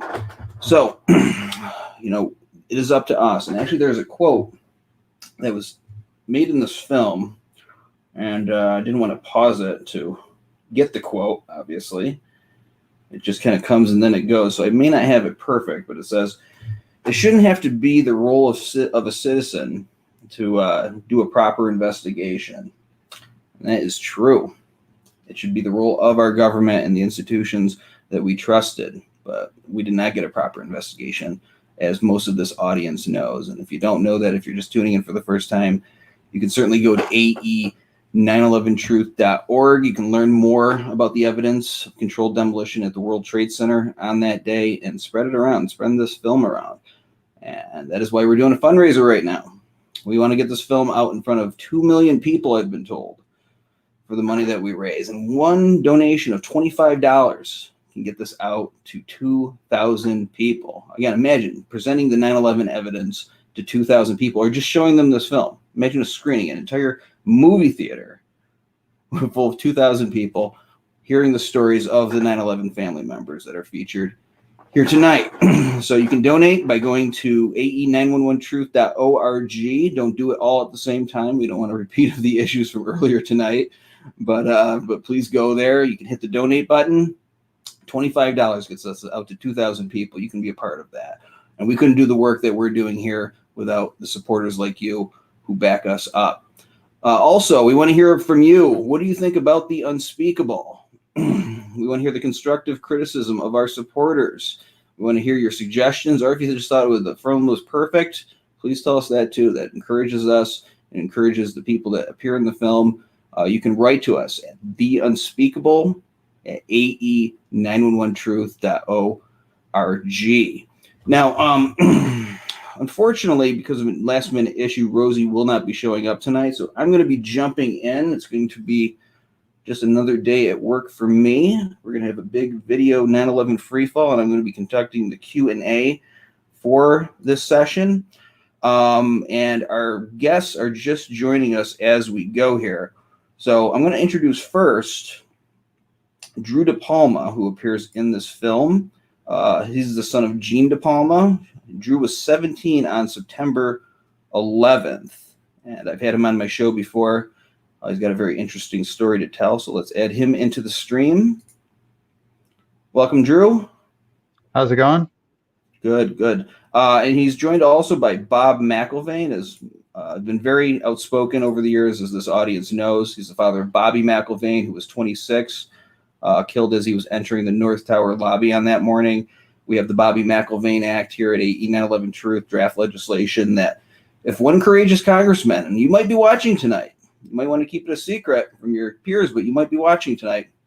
One courageous congressman or congresswoman steps forward and introduce this legislation. We could have a new investigation and do the right thing by these families. So, Bob, I want to welcome you to the stream. Thanks, Andy. Hi, Drew. How's it going, Bob? So we're also joined by, let me see here, Bill Bernier. He's an architect. He's also appears in this film. He's the best friend of Frank DiMartini. They became best friends studying at Pratt. And let's bring him on into the stream here. Hello, Bill. Hi, guys. Hi, Bill. Good to see you all. And we've got one more person to add, and that is Michelle Little. And where is she? Okay. She's the sister of FDNY firefighter David M. Weiss, ladder 1. And she does not appear in this film, but she does have a lot to say. So let's bring her in. Hi, that's David M. Weiss. Oh, excuse me. Rescue 1, Midtown Manhattan. All right, very good. So, people, welcome. Thank you so much for joining us tonight. And I know we had a lot of technical glitches going on this evening. You've been very patient with us. Unfortunately, we don't have the corporate media helping us. We don't have the government helping us. This is what you get. But I think we do a pretty good job with what we have here. So I'm going to just open up some questions, and I may address some to specific people. Some might be for the group. I'll definitely say your name before asking a specific question to you. One of the first things I found interesting in this film, this is to Bob. You mentioned that it feels like you're almost ordained to do this, direct quote. And I'm talking about the work you've done in pursuing a new 9/11 investigation. Can you talk about that a little bit? It's tough to talk about. I guess it's so frustrating because not many people are doing it. And it almost seems that I think that's why I'm ordained to do it, because you've been chosen to do it because no one else is. Exactly. Yeah, I mean, go ahead. And there's a reason for that. It just takes up, it takes up most of my life. And who can make that choice to do that? Now I have grandkids and all, I can do that more often, but it's just, it's brutal. And if you're a young person, like you can't possibly do this all the time. I can. I can put 10 hours a day in easily. That's what I've done. I've traveled the world. I've been everywhere in the world, seeing people talking about this, and I've had that opportunity to do that. So, I'm just like just because I'm a grandfather and it just happened to be that way. Right. And I think it takes a very special kind of person to take up this challenge. I mean, it's something that's not very socially popular. It's gotten a little bit more acceptable over the years, I've noticed, but there's just certain types of people that will take up the call and don't care about societal pressure, don't care what kind of traps and insults the corporate media and the entire establishment creates for it. So, we thank everybody who takes up that challenge. And sometimes it can feel very lonely, but we are a community here. Drew, you said in this film that you wanted to keep your head in the sand for a number of years until you met a representative here at AE 9/11 Truth at a conference. Now, what in the points made by AE 9/11 Truth and the evidence stuck with you enough to make you come out and begin to publicly challenge the official narrative of how the World Trade Center towers came down? Like I said, I pretty much, it happened when I was in high school, and I really didn't want to give it much thought because it kind of just made me too stressed. So I just never really dug into it. I didn't watch the news about it, any of the movies, or read articles about it. So it was actually kind of news to me that this alternative narrative even existed. That in itself, I was like, wow, this is a real thing. And it wasn't just conspiracy theorists. It was architects and engineers. Some of the people that I work with. I respect both those professions. And if there's people out there that have science behind them to back up this alternative narrative, I was more than willing to dig deeper and do my own due diligence and see what was what. I did enough to convince myself that there was something else going on. That's why I wanted to get more involved and see what I could do. Bob said he's got the time to really dig into it and make a difference. I've made not nearly as much of a difference as he has, or done the research he was able to do, but just being part of this film and stuff, being involved in the organization, I'm doing what I can with the time I have available.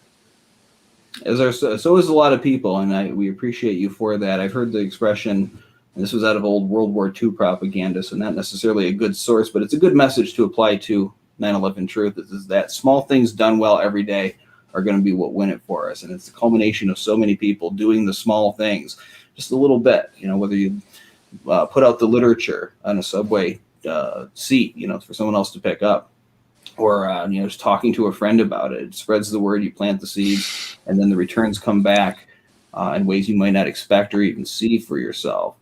Now, Bill, your relationship with Frank was obviously very deep, and has inspired you to take up this call for a new 9/11 investigation to appear in this film and speak out about it. Can you talk a little bit more about that relationship? Certainly. Frank and I met when we were, teenagers. I think I was 20 years old and he was 18 years old at the time. And we had a relationship that was extremely close. We worked together. Summers, we just did so much together that we were inseparable. I had lost two brothers. I'm the oldest of four boys, and two of my brothers are gone. And that was dreadful. When I was 27 years old, my 24-year-old brother took his own life, and that knocked me for a loop. And Frank helped me get through that. 10 years later, my youngest brother died from an undiagnosed disorder that turned him into an old man at 28 years old. He died in a nursing home. He was just skin and bone. It was dreadful. My poor parents, what they went through, and I just thought, well, I've been through that, and I could go through anything. But I have to say, when I lost, it was worse than losing my two brothers. Because Frank was the guy that I talked to every day. He was the guy I wanted to grow old with. I wanted to sit on a front porch with him and smoke a pipe when I was in my 90s, chatting with him about the good old days. And I was denied that That was taken away from me on 9/11. We get in this life, one or two really close friends that we cherish, and Frank was my absolute best friend, and we had that kind of relationship. We both were like brothers. I knew his parents. I knew his whole family. We still get together. They still consider me a member of the family. My mother couldn't go to Frank's memorial. She said it's like losing another child. I can't do it. And she didn't go. I was kind of heartbroken about that she didn't, but she didn't. I have to thank my wife, Shelley. She was so encouraging in terms of getting me to find like-minded people and to get together with them. And anytime I'm asked to do something by the AE 9/11 group, I do it. I got a call from Ted Walter at one point a few years back that there was an event, a press conference in Canada, in Ottawa at the national legislature, and he wanted to know if I could fly up there, and I dropped everything. I ran to New York. I got on a plane at LaGuardia, and I flew to Ottawa, and I did that. I'd met a lot of great people up there. I remember meeting Graham McQueen and having lunch with him and spending time chatting with him. I've met so many wonderful people and learned so much. There's just too many things for us to uncover, and it's too much for one person. But together we can do this. This is a we thing. I can't believe what Bob has done. Bob, you blow my mind. You have been the workhorse, as it were. And Ted and Richard and all the people at AE 9/11. And the fact that the fact that we got this movie made, and so many movies. I've appeared in several of the films that we've done, and it's always been a pleasure. And as a matter of fact, there's a piece out now by Spike Lee, and he knew Frank, and he knew me. He knew of me, and he asked me to come in and be part of that. And it's called NYC Epicenter 9/11 through 2021 and a half, and that was a real honor. It was great to meet him. Frank and I used to park our motorcycles in the building that he has now. He's turned it into a studio. It's his world headquarters, and it used to be a parking garage. It's just there's a lot to unravel here, and I like to think that there are ways to convince people in a rational way that what we were told happened that day, that terrible day in New York and other places. But we're mainly concerned with New York because we're looking at the evidence. And the evidence, the story that was told, does not square with the evidence on the ground. In order for what we were told to have actually happened, the laws of physics would have had to take the day off. It's just completely impossible. And we have the science behind it. And, this whole conspiracy theorist thing, I have to laugh at it. They've weaponized that term and turned it into a device that, tends to divide the population and, put us in a bad light. They can do that all they want. It's not going to stop me. It's not going to stop Bob. It's not going to stop Drew. It's not going to stop any of us. It really has no effect on how we feel about this. I have to say, personally, I think our chances of success are not that good, but that doesn't matter to me. What matters to me is that I stand up for the right thing. Is that I defend the truth. You know, I'm out for the truth. You know, I truly feel that it is only the truth that can set us free. And as long as that's withheld, you know, we're not in a position to understand who we are as a people, and where we stand on this planet. It's so important to continue that fight, to continue to push, to find out, you know, what really happened. You know, we can argue all we want about who did it. That comes later. The first thing we have to do is find out what happened. And you know, we need to open the books. You know, our president today is claiming that he's going to open the books. You know, several of the presidents in the past have claimed that they would do it when they were on the campaign trail, but when they got into office, you know, that all went out the window. You know, we'll see what this guy does. I don't have a lot of faith in politicians when they get to that level. I just feel like you know, they have to play the party line. And when I say party, I don't mean, you know, Republican, Democrat. I mean they have to, you know, maintain what the power elite in this nation feel is the way to go. And right now, the way to go for them is to conceal the truth about 9/11 and what actually happened that day. Right. And you know, you mentioned that term conspiracy theorist. I know most of the audience here hates hearing that term. For me, I love it because what it means is I've already won the argument. It means that the opposition is so bankrupt of an argument that this is all that they have. And for me, the case has already been made. I mean, the science has proven it.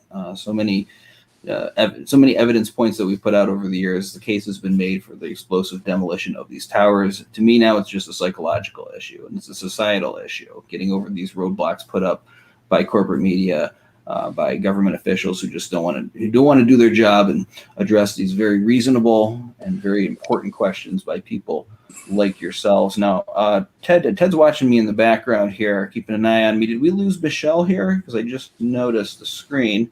Where is she? Let's put her back in. Hey, Michelle. Hey, Michelle. I am so sorry. I've been looking at my paper and the camera, so I did not see you were gone there. But I have a question for you. My question is, in the aftermath of 9/11, as you know, the media and the U.S. government talked a lot about the sacrifices of first responders who answered the call that day, and as they should. Now, in your view, as the sister of a firefighter who died there, what's your take on the media and government, constantly invoking the sacrifice of first responders while refusing to look deeper into what really caused their deaths?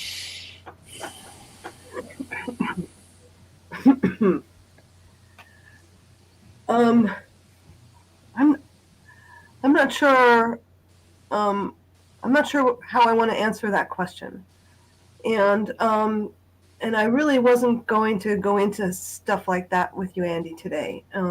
At first, I want to just recognize Bob and Drew and Bill. And Bob, I love you so much, and it's been so long since you and I have seen each other, and I just want to put out my heart to you and share with you my love. And Drew, I'm so sorry. I mean, you were so young, and I can understand why you wouldn't want to know more at that time of your life. And I'm so happy that you found AE and are here with us now. And Bill, with your friendship, I mean, how important that is. And I really think that that's the most important kind of conversation I want to have right now. I was asking, and forgive me, I'm not feeling the best. And there are so many things I want to share that's not specifically about your question, Andy, if that's all right with you. This is your night. So there's a few things that I want to share. First of all, Dylan Avery, the growth potential that he, how he started out was a kid. He was a kid just like you, Drew. And where he is today as a man, and the superb movie that he put out today, I'm just so honored to know him, and I'm thankful that he was able to provide us with such a beautiful film. And so I just want to put kudos out to Dylan as well. My brother was my best friend, and some people in the world might question that, and that's okay. And I have just a few things I want to share. Can I share my screen? Can you open that up for me to share that screen? And Yeah, I I think. can do it myself and see if it opens. But Sure. before I want to. There's a few photographs, and there's also David. So my brother, firefighter from FDNY Rescue 1, David Martin Weiss, was filmed in a couple of different things a month before 9/11 with a TV show called The Bravest, and also on 9/11 with the Leday brothers. What's their names? The French. Oh, the No Day Brothers? No Yeah. Day Brothers. No Day Brothers, and he's in the North Tower, in the lobby, and I have video of him, and I'd like to share that now, and there's some just some photographs I just want to share. So am I good to share right now? Yeah, I think, but I can't do it. So what you'll have to do is hit the share button Yep, at the I'm gonna bottom. share. Yep, I know it. Okay, hold on, please. Go ahead. I'm gonna share my screen. Screen is to monitor. Screen. Share screen. And where would it be? Let's see. I want to start with. I'm not sure which one's going to show up, but there's 5 different things I have opened through Facebook.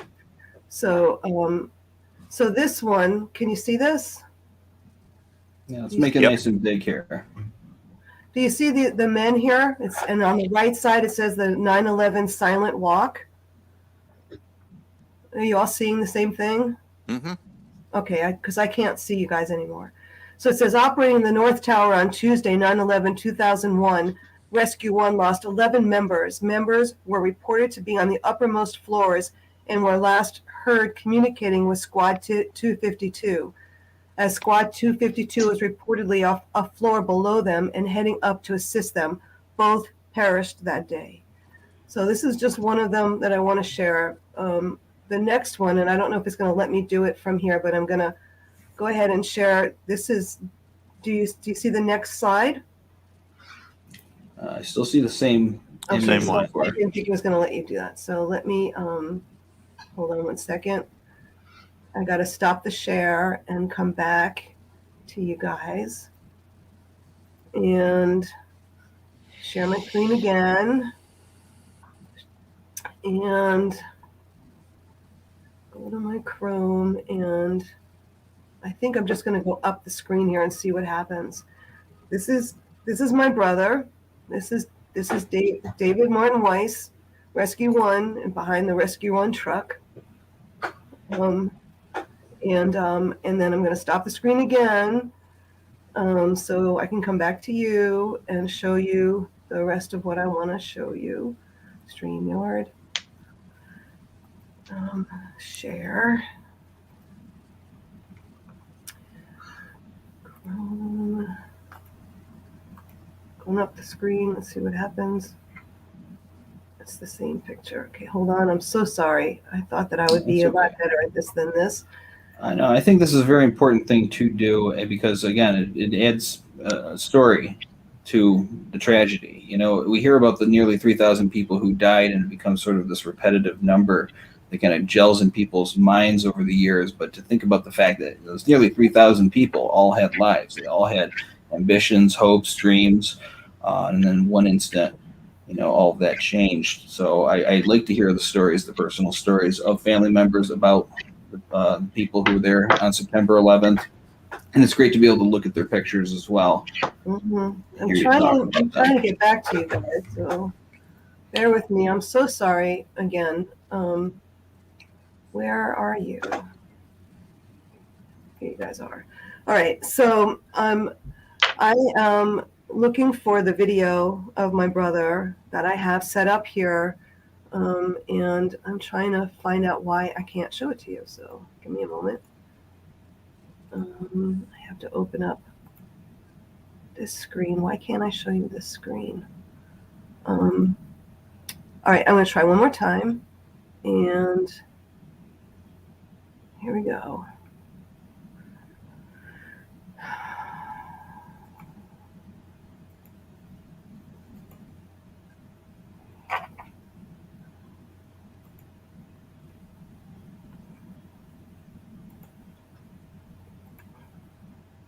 Here we go. I I believe. Dang. Where'd it go? Just took a while to load. Oh, here it is. This is 13 seconds. I can't make it bigger because I can't get to it right now. But can it start? Darn it. Hold on.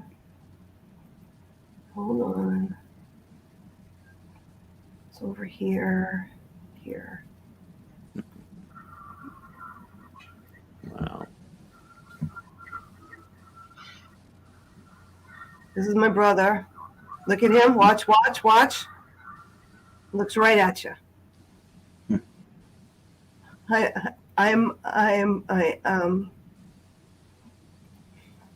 One gets me all the time.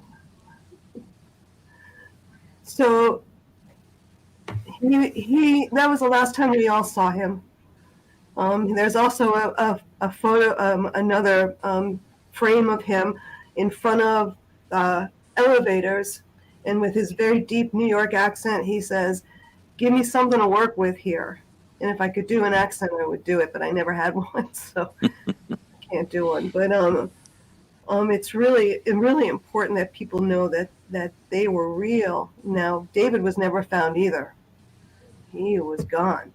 And if he was up on those higher floors, like your mom drew, we'll never know. We'll never know. And so the other thing I want to say is I haven't spoken out in 10 years. This is the first time I'm out here. I'm not really causing a riff, but I want you to know that in 2006, I was there in New York with my daughters. I live in California, and I met up with a woman named Penny Little, who is a filmographer and musician. And she had her beautiful, huge camera with her big speaker thing going. And she followed me down. I took her down with me down to the reflective pool. So those of us that don't know about the reflective pool, before Freedom Tower was built, we all met there. And then I think it was Pro Flowers that provided us with roses, lots of roses to bring down to the reflective pool. There were Sharpie pens down there. The reflective pool was made out of wood with plastic bag kind of thing on the inside, like a pool, and it had wood in between it, like a cross. And so after we spoke our families' names, we were able to go down the ramp, and volunteers would give us flowers, and we would go down into ground zero and share our feelings and love for each other as we went down and were there. We could spend as much time as we wanted there. We could meditate down there. I mean, it was busy. I'm talking thousands of people coming in, so I'm talking a busy place. And we had it happened every year, and it was beautiful. And we thought that it was, going to stay there for a while. You don't just take something like that down. And on September 11th, 2006, my daughters and I took Penny up to the family room that oversaw the ramp into the reflective pool. I have video. And you'll see at 5:25 p.m., 3 or 4 dark trucks coming down the ramp. We're talking on September 11th, when everybody had left, and they tore that reflective pool apart within 5 minutes, 10 minutes. They took the flowers, they threw them into one truck, they threw this over there, they let the water spill out, and then they left. And I shared this for years ago, probably from 2006 to maybe 2010, sharing this piece with people, in conferences and everything, and nobody had anything to say. Nobody wanted to hear from family members. Nobody, the family members, they don't want to talk out there. They don't want anybody to hear what's happening. Stop putting the family members out into the media. And it's like, wait a minute, I put myself out there. I need people to know what happened and how I'm still feeling even today. That yesterday, people might say it's 20 years ago. Well, it's yesterday. It's as surreal as it was then as it is today. And I'm just in awe of people not knowing, and why the media doesn't cover things the way they should all of these years. And why do we wait for a anniversary or memorial to get together? It doesn't make any sense to me, and it makes me so angry that we, year after year, we could have done something. Year after year, if we knew that we could do a Zoom, we had to wait for this time to all come together and be able to talk with one another in a situation like this, because we can't be together. And if we were, maybe we wouldn't even be in the same room, because maybe some other workshop was happening. Another conference was going on I didn't get to. But here we have this opportunity to speak on a daily basis, a weekly basis, monthly, a yearly basis. Where are we at? We're grieving. People think that we're depressed. We're not depressed. We're grieving, and we've been grieving for years, and we haven't shared how that works. And I'm just for me, I started a new organization. I have this expo that I do every year now. It's called Beautiful Dying Expo, and it's about getting all your paperwork done. Take care of yourself. Be responsible for your body. Know what's going to happen next. Don't leave a burden, and know what's going to happen next, or not know what's going to happen, but have the paperwork and be prepared. And that's what I'm doing now. And the last thing, there's two more things. One thing is about Building 7. I'm sorry, is no one talking about Building 7? Do you know that most people I speak to have no idea about Building 7? Yeah. Nobody, not one person. It's like, oh, did that happen? Oh, did a plane hit it? I'm like, no, a plane didn't hit it. Go to Google and check Building 7. And I'm not going to be the one doing it for you. Do your own research, because I've done enough in 20 years. And the last thing I want to share is a poem. And it's David's picture again. I don't know if you can see it. It's the one that I shared earlier. This is a picture of David and me when we were kids. Can I show it? Let's see. Sure. Hold it right up. There it is. Right? There we are, holding hands, laughing, everything's cool. And then at the bottom of this comes from my cousin, Tony. I kind of stole it and didn't give it back. But this is David when he was 13. My brother was built like a tank. My brother had arms like the size of my thighs, and my thighs are not huge, just so you know. He was an amazing firefighter. He was an amazing man. He was sarcastic. He made people laugh. He was just he knew his fires, and he was just like all the other rescue companies in New York. He was trained under Navy SEAL techniques, so they knew the ins and outs of all the buildings. He was in Midtown. And he knew, and his people, his brothers knew the ins and outs of the buildings. So for him not to come out alive with thousands of people behind him still fathoms me. And I miss him. I miss him desperately. He's got 2 beautiful children. That's another story. All right. Here's the story. Here's the poem. It's called "The Men from Rescue 1." Honoring Captain Terry Hatton, Lieutenant Dennis Mohaka, firefighter Joseph Angelini Sr., firefighter William Henry, firefighter Patrick O'Keefe, firefighter Michael Montesi, firefighter Jerry Nevins, firefighter David Weiss, firefighter Brian Sweeney, firefighter Kenneth Marino, firefighter Gary Goodell, and all their brothers. It's called The Men from Rescue 1. My heart was full of sorrow, like a circle round the sun, in memory of my brother and the men from Rescue 1. My candle burned in silence, in thoughts of yesterday, the love inside my brother's heart, the way we laughed and played. One picture-perfect morning, as terror filled the sky, he rushed into the fires of hell to save somebody's life. 11 fallen heroes who got the final call as I turned on my TV set to watch the towers fall. On the tree-lined streets of Brooklyn, the people stood and stared with flowers and photographs in the echoes of despair, suspended in their disbelief in the evil that men do, the enemy that hides behind the eyes of me and you. The engine crushed in silence, chrome and crimson draped in black, remembering that tearful day America was attacked. Bagpipes play a solemn tune, and the people all salute a slow parade of fire trucks and brothers dressed in blue. I pray to God in heaven that heroes never die. Someone brave must lead the way so others may survive. My heart is proud and thankful, like the warm rays of the sun, in memory of my brother and the men from Rescue 1. That's beautiful. You know, as I listen to you right now, I think about people.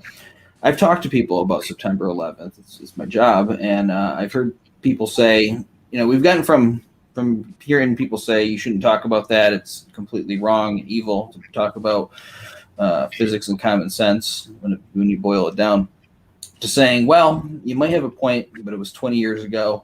We've moved on. Who cares about that? I've actually had people say this to me. But when I listen to you talk about your brother, I know why I have this resolve, why an event that happened 20 years ago is still important for you and basically overall for the world as well, because we're still suffering the effects of September 11th to this day. I want to hear your responses to it, and whoever wants to chime in, please feel free to. But what's your response to somebody who says, well, you might have a point about the evidence there, but it was 20 years ago. Who cares? I say next. I don't need that in my life anymore. I'm done. I don't care. You don't care. Well, you don't believe what I'm saying. You don't want to know. You're in the what do you call it, Drew? In the dirt, in the sand, right? Yeah. Ostrich with their head in the sand. Yes. I mean, I've tried to do that many times myself, and I can't.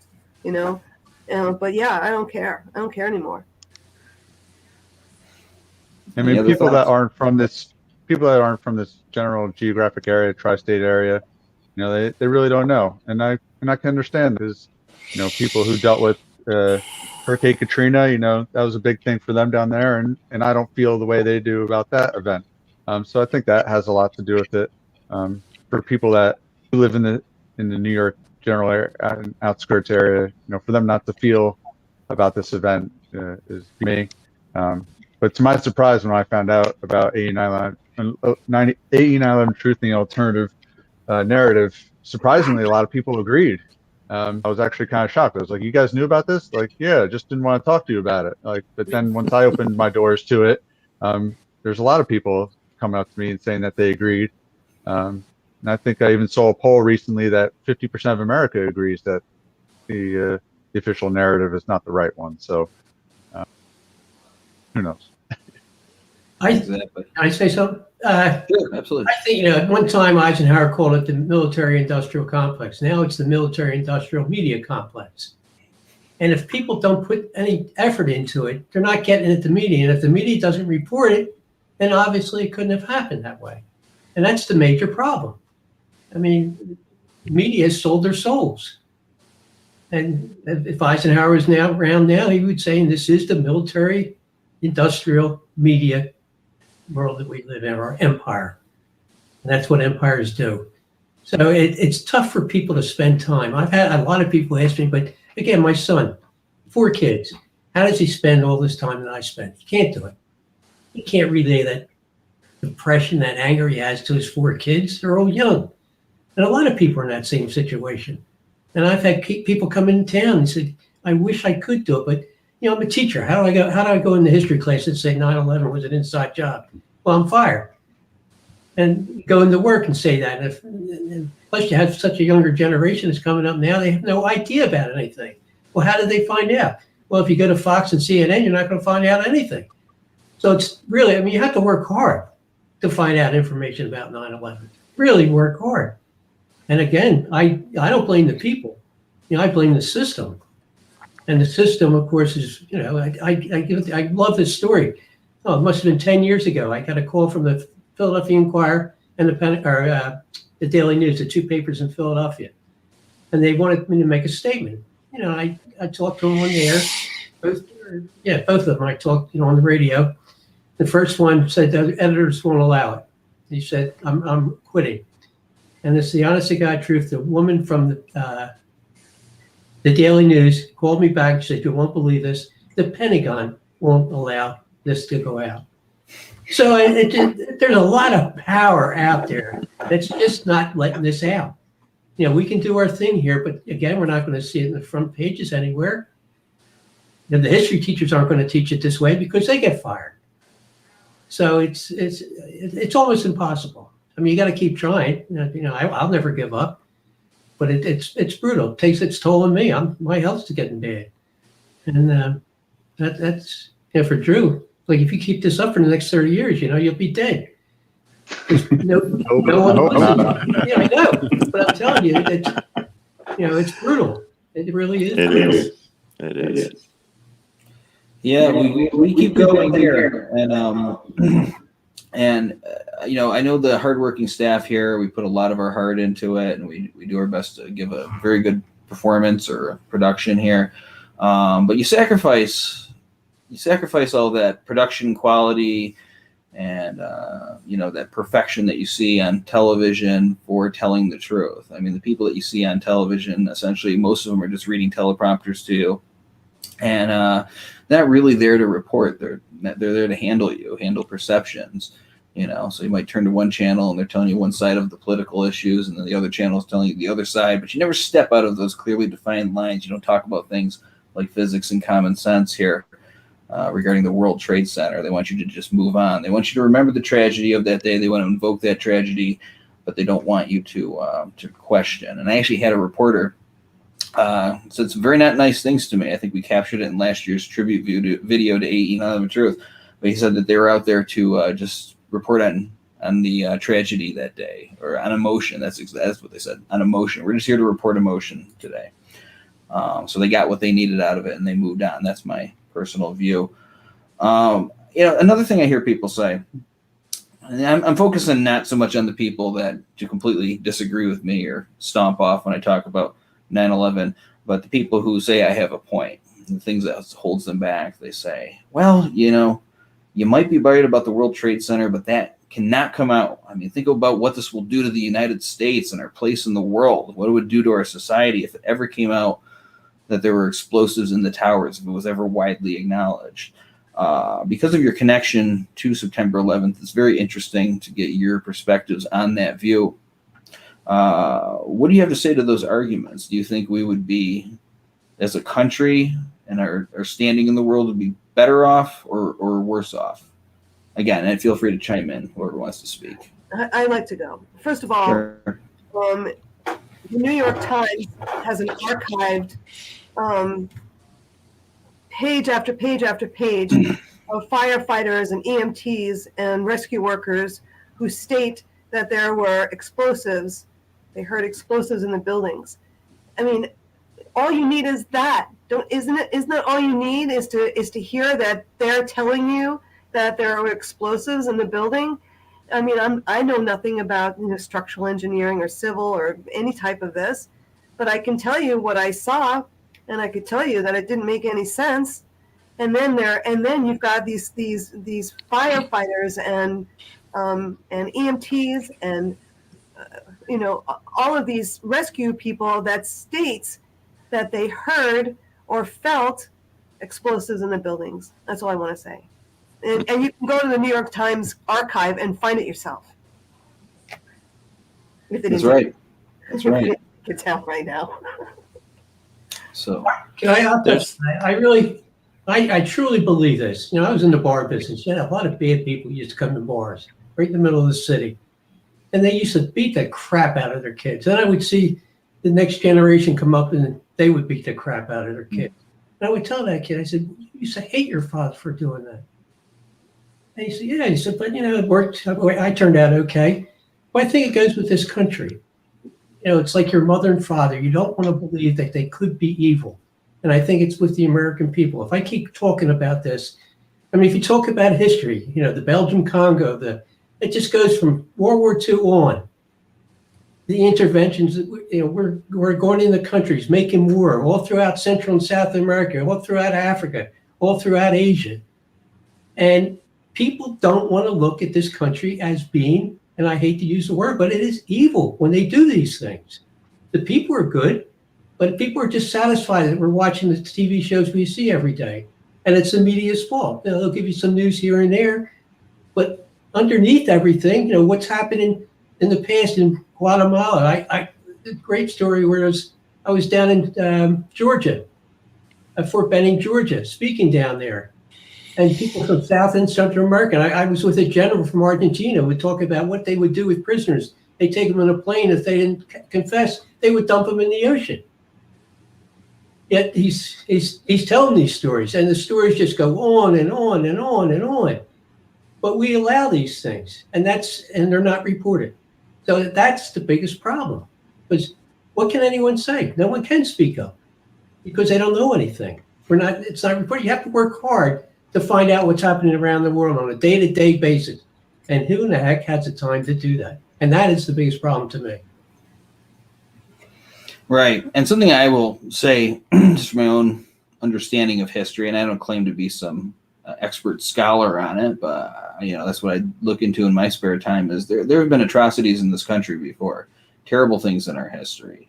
We can probably think of 3 of them right off the top of our heads if we just ponder it for a moment.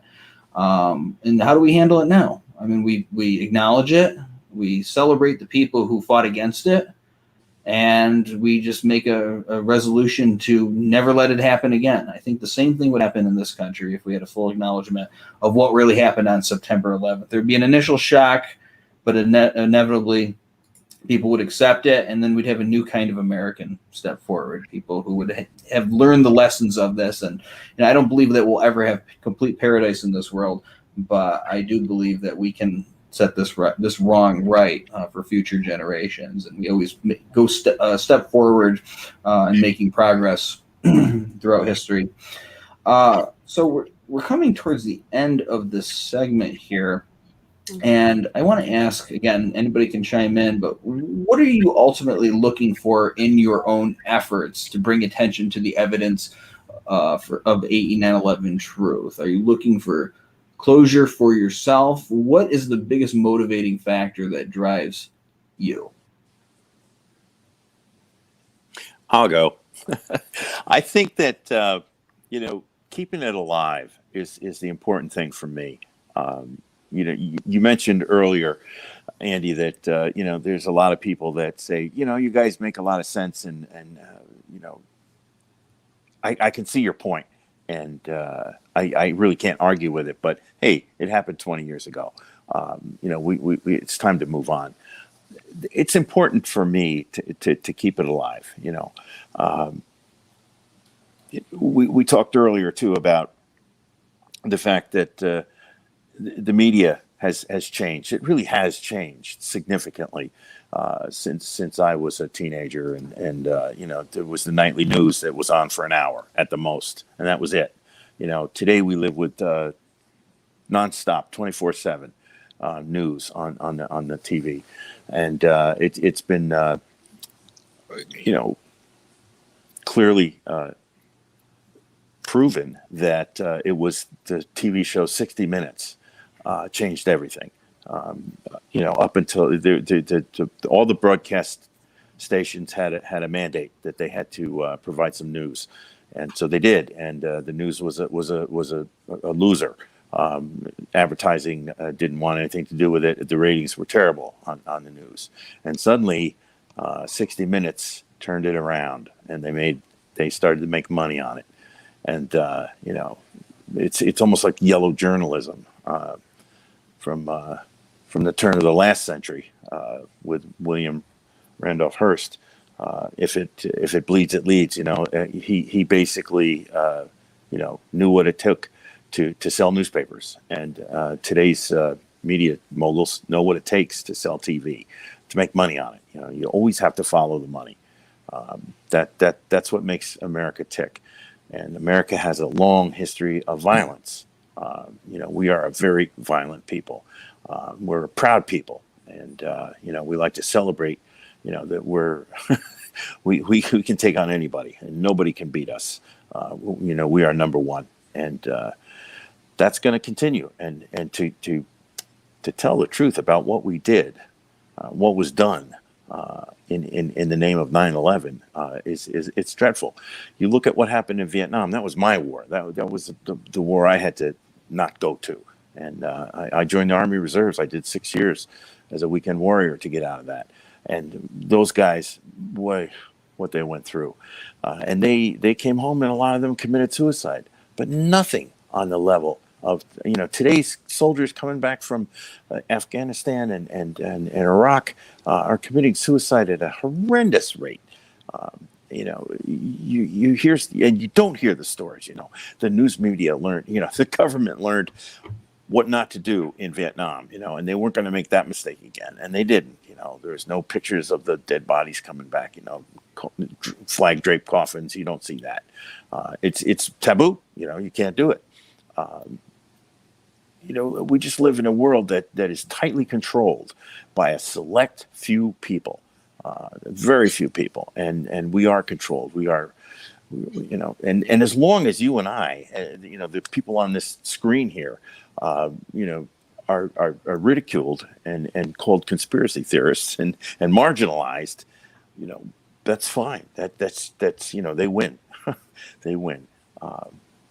And so it's important to me to keep it alive, to keep the message out there, and more people do. We're at 50% of the nation feels that something was fishy about what we were told about 9/11. And, maybe next year it'll be 51%. I don't know. We'll keep going. How many people believe that Lee Harvey Oswald killed JFK with a magic bullet, that made a U-turn midair and was found in pristine condition at the hospital floor? I mean, come on. That's just one example after another. How we're fed stories. It boggles the mind. And it's up to people like you and me, to keep the search for truth alive and well. That's the bottom line for me. I've made my peace with it. I'm one way or the other. I'm okay. There's a tremendous hole in my heart that was left by my buddy Frank. But I've learned to live with it, and I can do that. And that's what he would want me to do. He would absolutely want me to do. And, I love what Bob said about his son saying, what he would have said about, going to war over that. What are you, crazy? and Frank would have said the same thing, And Frank would have been, if it was me that died that day, and he lived, he'd be doing the same thing I am. Absolutely the same thing. There's just no question about it. We have to do this. We have to keep it alive. And Absolutely. I'm going to do that. And we're going to do that here. We're going to continue doing what we're doing. And I'm the most optimistic out there. I believe that we are going to have a full disclosure of what happened on that day. I think the conditions are right for it. They're getting closer and closer to where people are just going to turn off the television. They're already doing it. There may be even more people watching this than on CNN right now. Who knows? But basically, yeah, they are turning the televisions off and they are listening to alternative news and looking for true information. That is what is important right now. Yeah. All right. So we're coming to the end here, but I'd like to give the opportunity to anyone who wants to speak to offer any final thoughts, anything that didn't encapsulate into a question. Just speak right up and share your mind.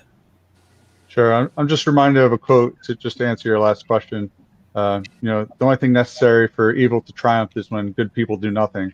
And that's really what keeps me going. I couldn't, knowing what I know now after doing my due diligence, I couldn't really look myself in the mirror and not do anything and just sit by. So while I'm not on the front lines, I think I'm doing my fair share. And if this ever does come out to be proven true, can look my kids in the eye and said, I helped fight the fight.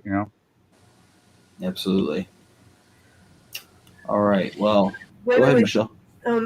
So, you talked about conspiracy theory earlier, and I just wanted to jump in on that really quick because I had asked, this is from a friend of mine, and he says, calling something a conspiracy theory is not necessarily disparaging, is it? Because you and I do believe that 9/11 was indeed the result of a conspiracy, no? Now people who call us conspiracy theorists, that's disparaging, because that implies that we are looking for conspiracies where none exist. And I thought that was a really great quote. And I also, the one thing that I say all the time since 9/11, 2001 is, this is the only moment we have. Make it the most precious moment we've got. Absolutely. Very good. I know that, we had some problems earlier tonight. You've been very patient with us, and we appreciate everything that you have sacrificed over the years to help us, to help you in this important mission. And we are going to keep going and working for you out there, the 9/11 family members. And we appreciate you coming here and being with us tonight. So thank you. Hey, Michelle, great. Thanks for having us. Bob, oh. So anyway, everyone, thank you so much tonight for joining us and for watching The Unspeakable. Again, the final version is going to be out very soon. I believe, Ted, give me a nod. Is it going to be September 17th? He's giving me the thumbs up there. Okay, very good. So we don't get to see Ted. I'm the one who's in front of the camera tonight. So he's got it easy. But yeah, September 17th, the film is coming out. It'll be a slightly different ending to it. Keep an eye out for that. We'll probably be putting out some announcements. Please, if you got any criticisms or if you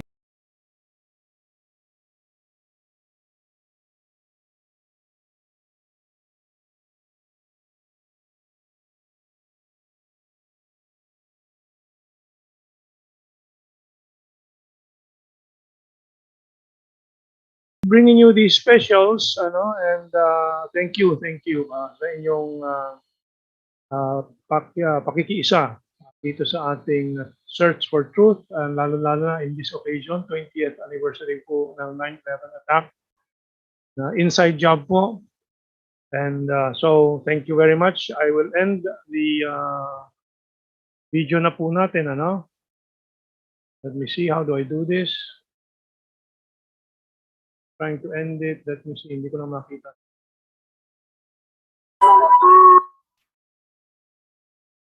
So Joshua, how do we end this? Hinahanap ko yung end button, hindi ko makita. Let me see if I expand this. Okay. Yan. Okay. Thank you very much and have a good day. I'll see you tomorrow sa RP1, 8 to 10 o'clock in the morning.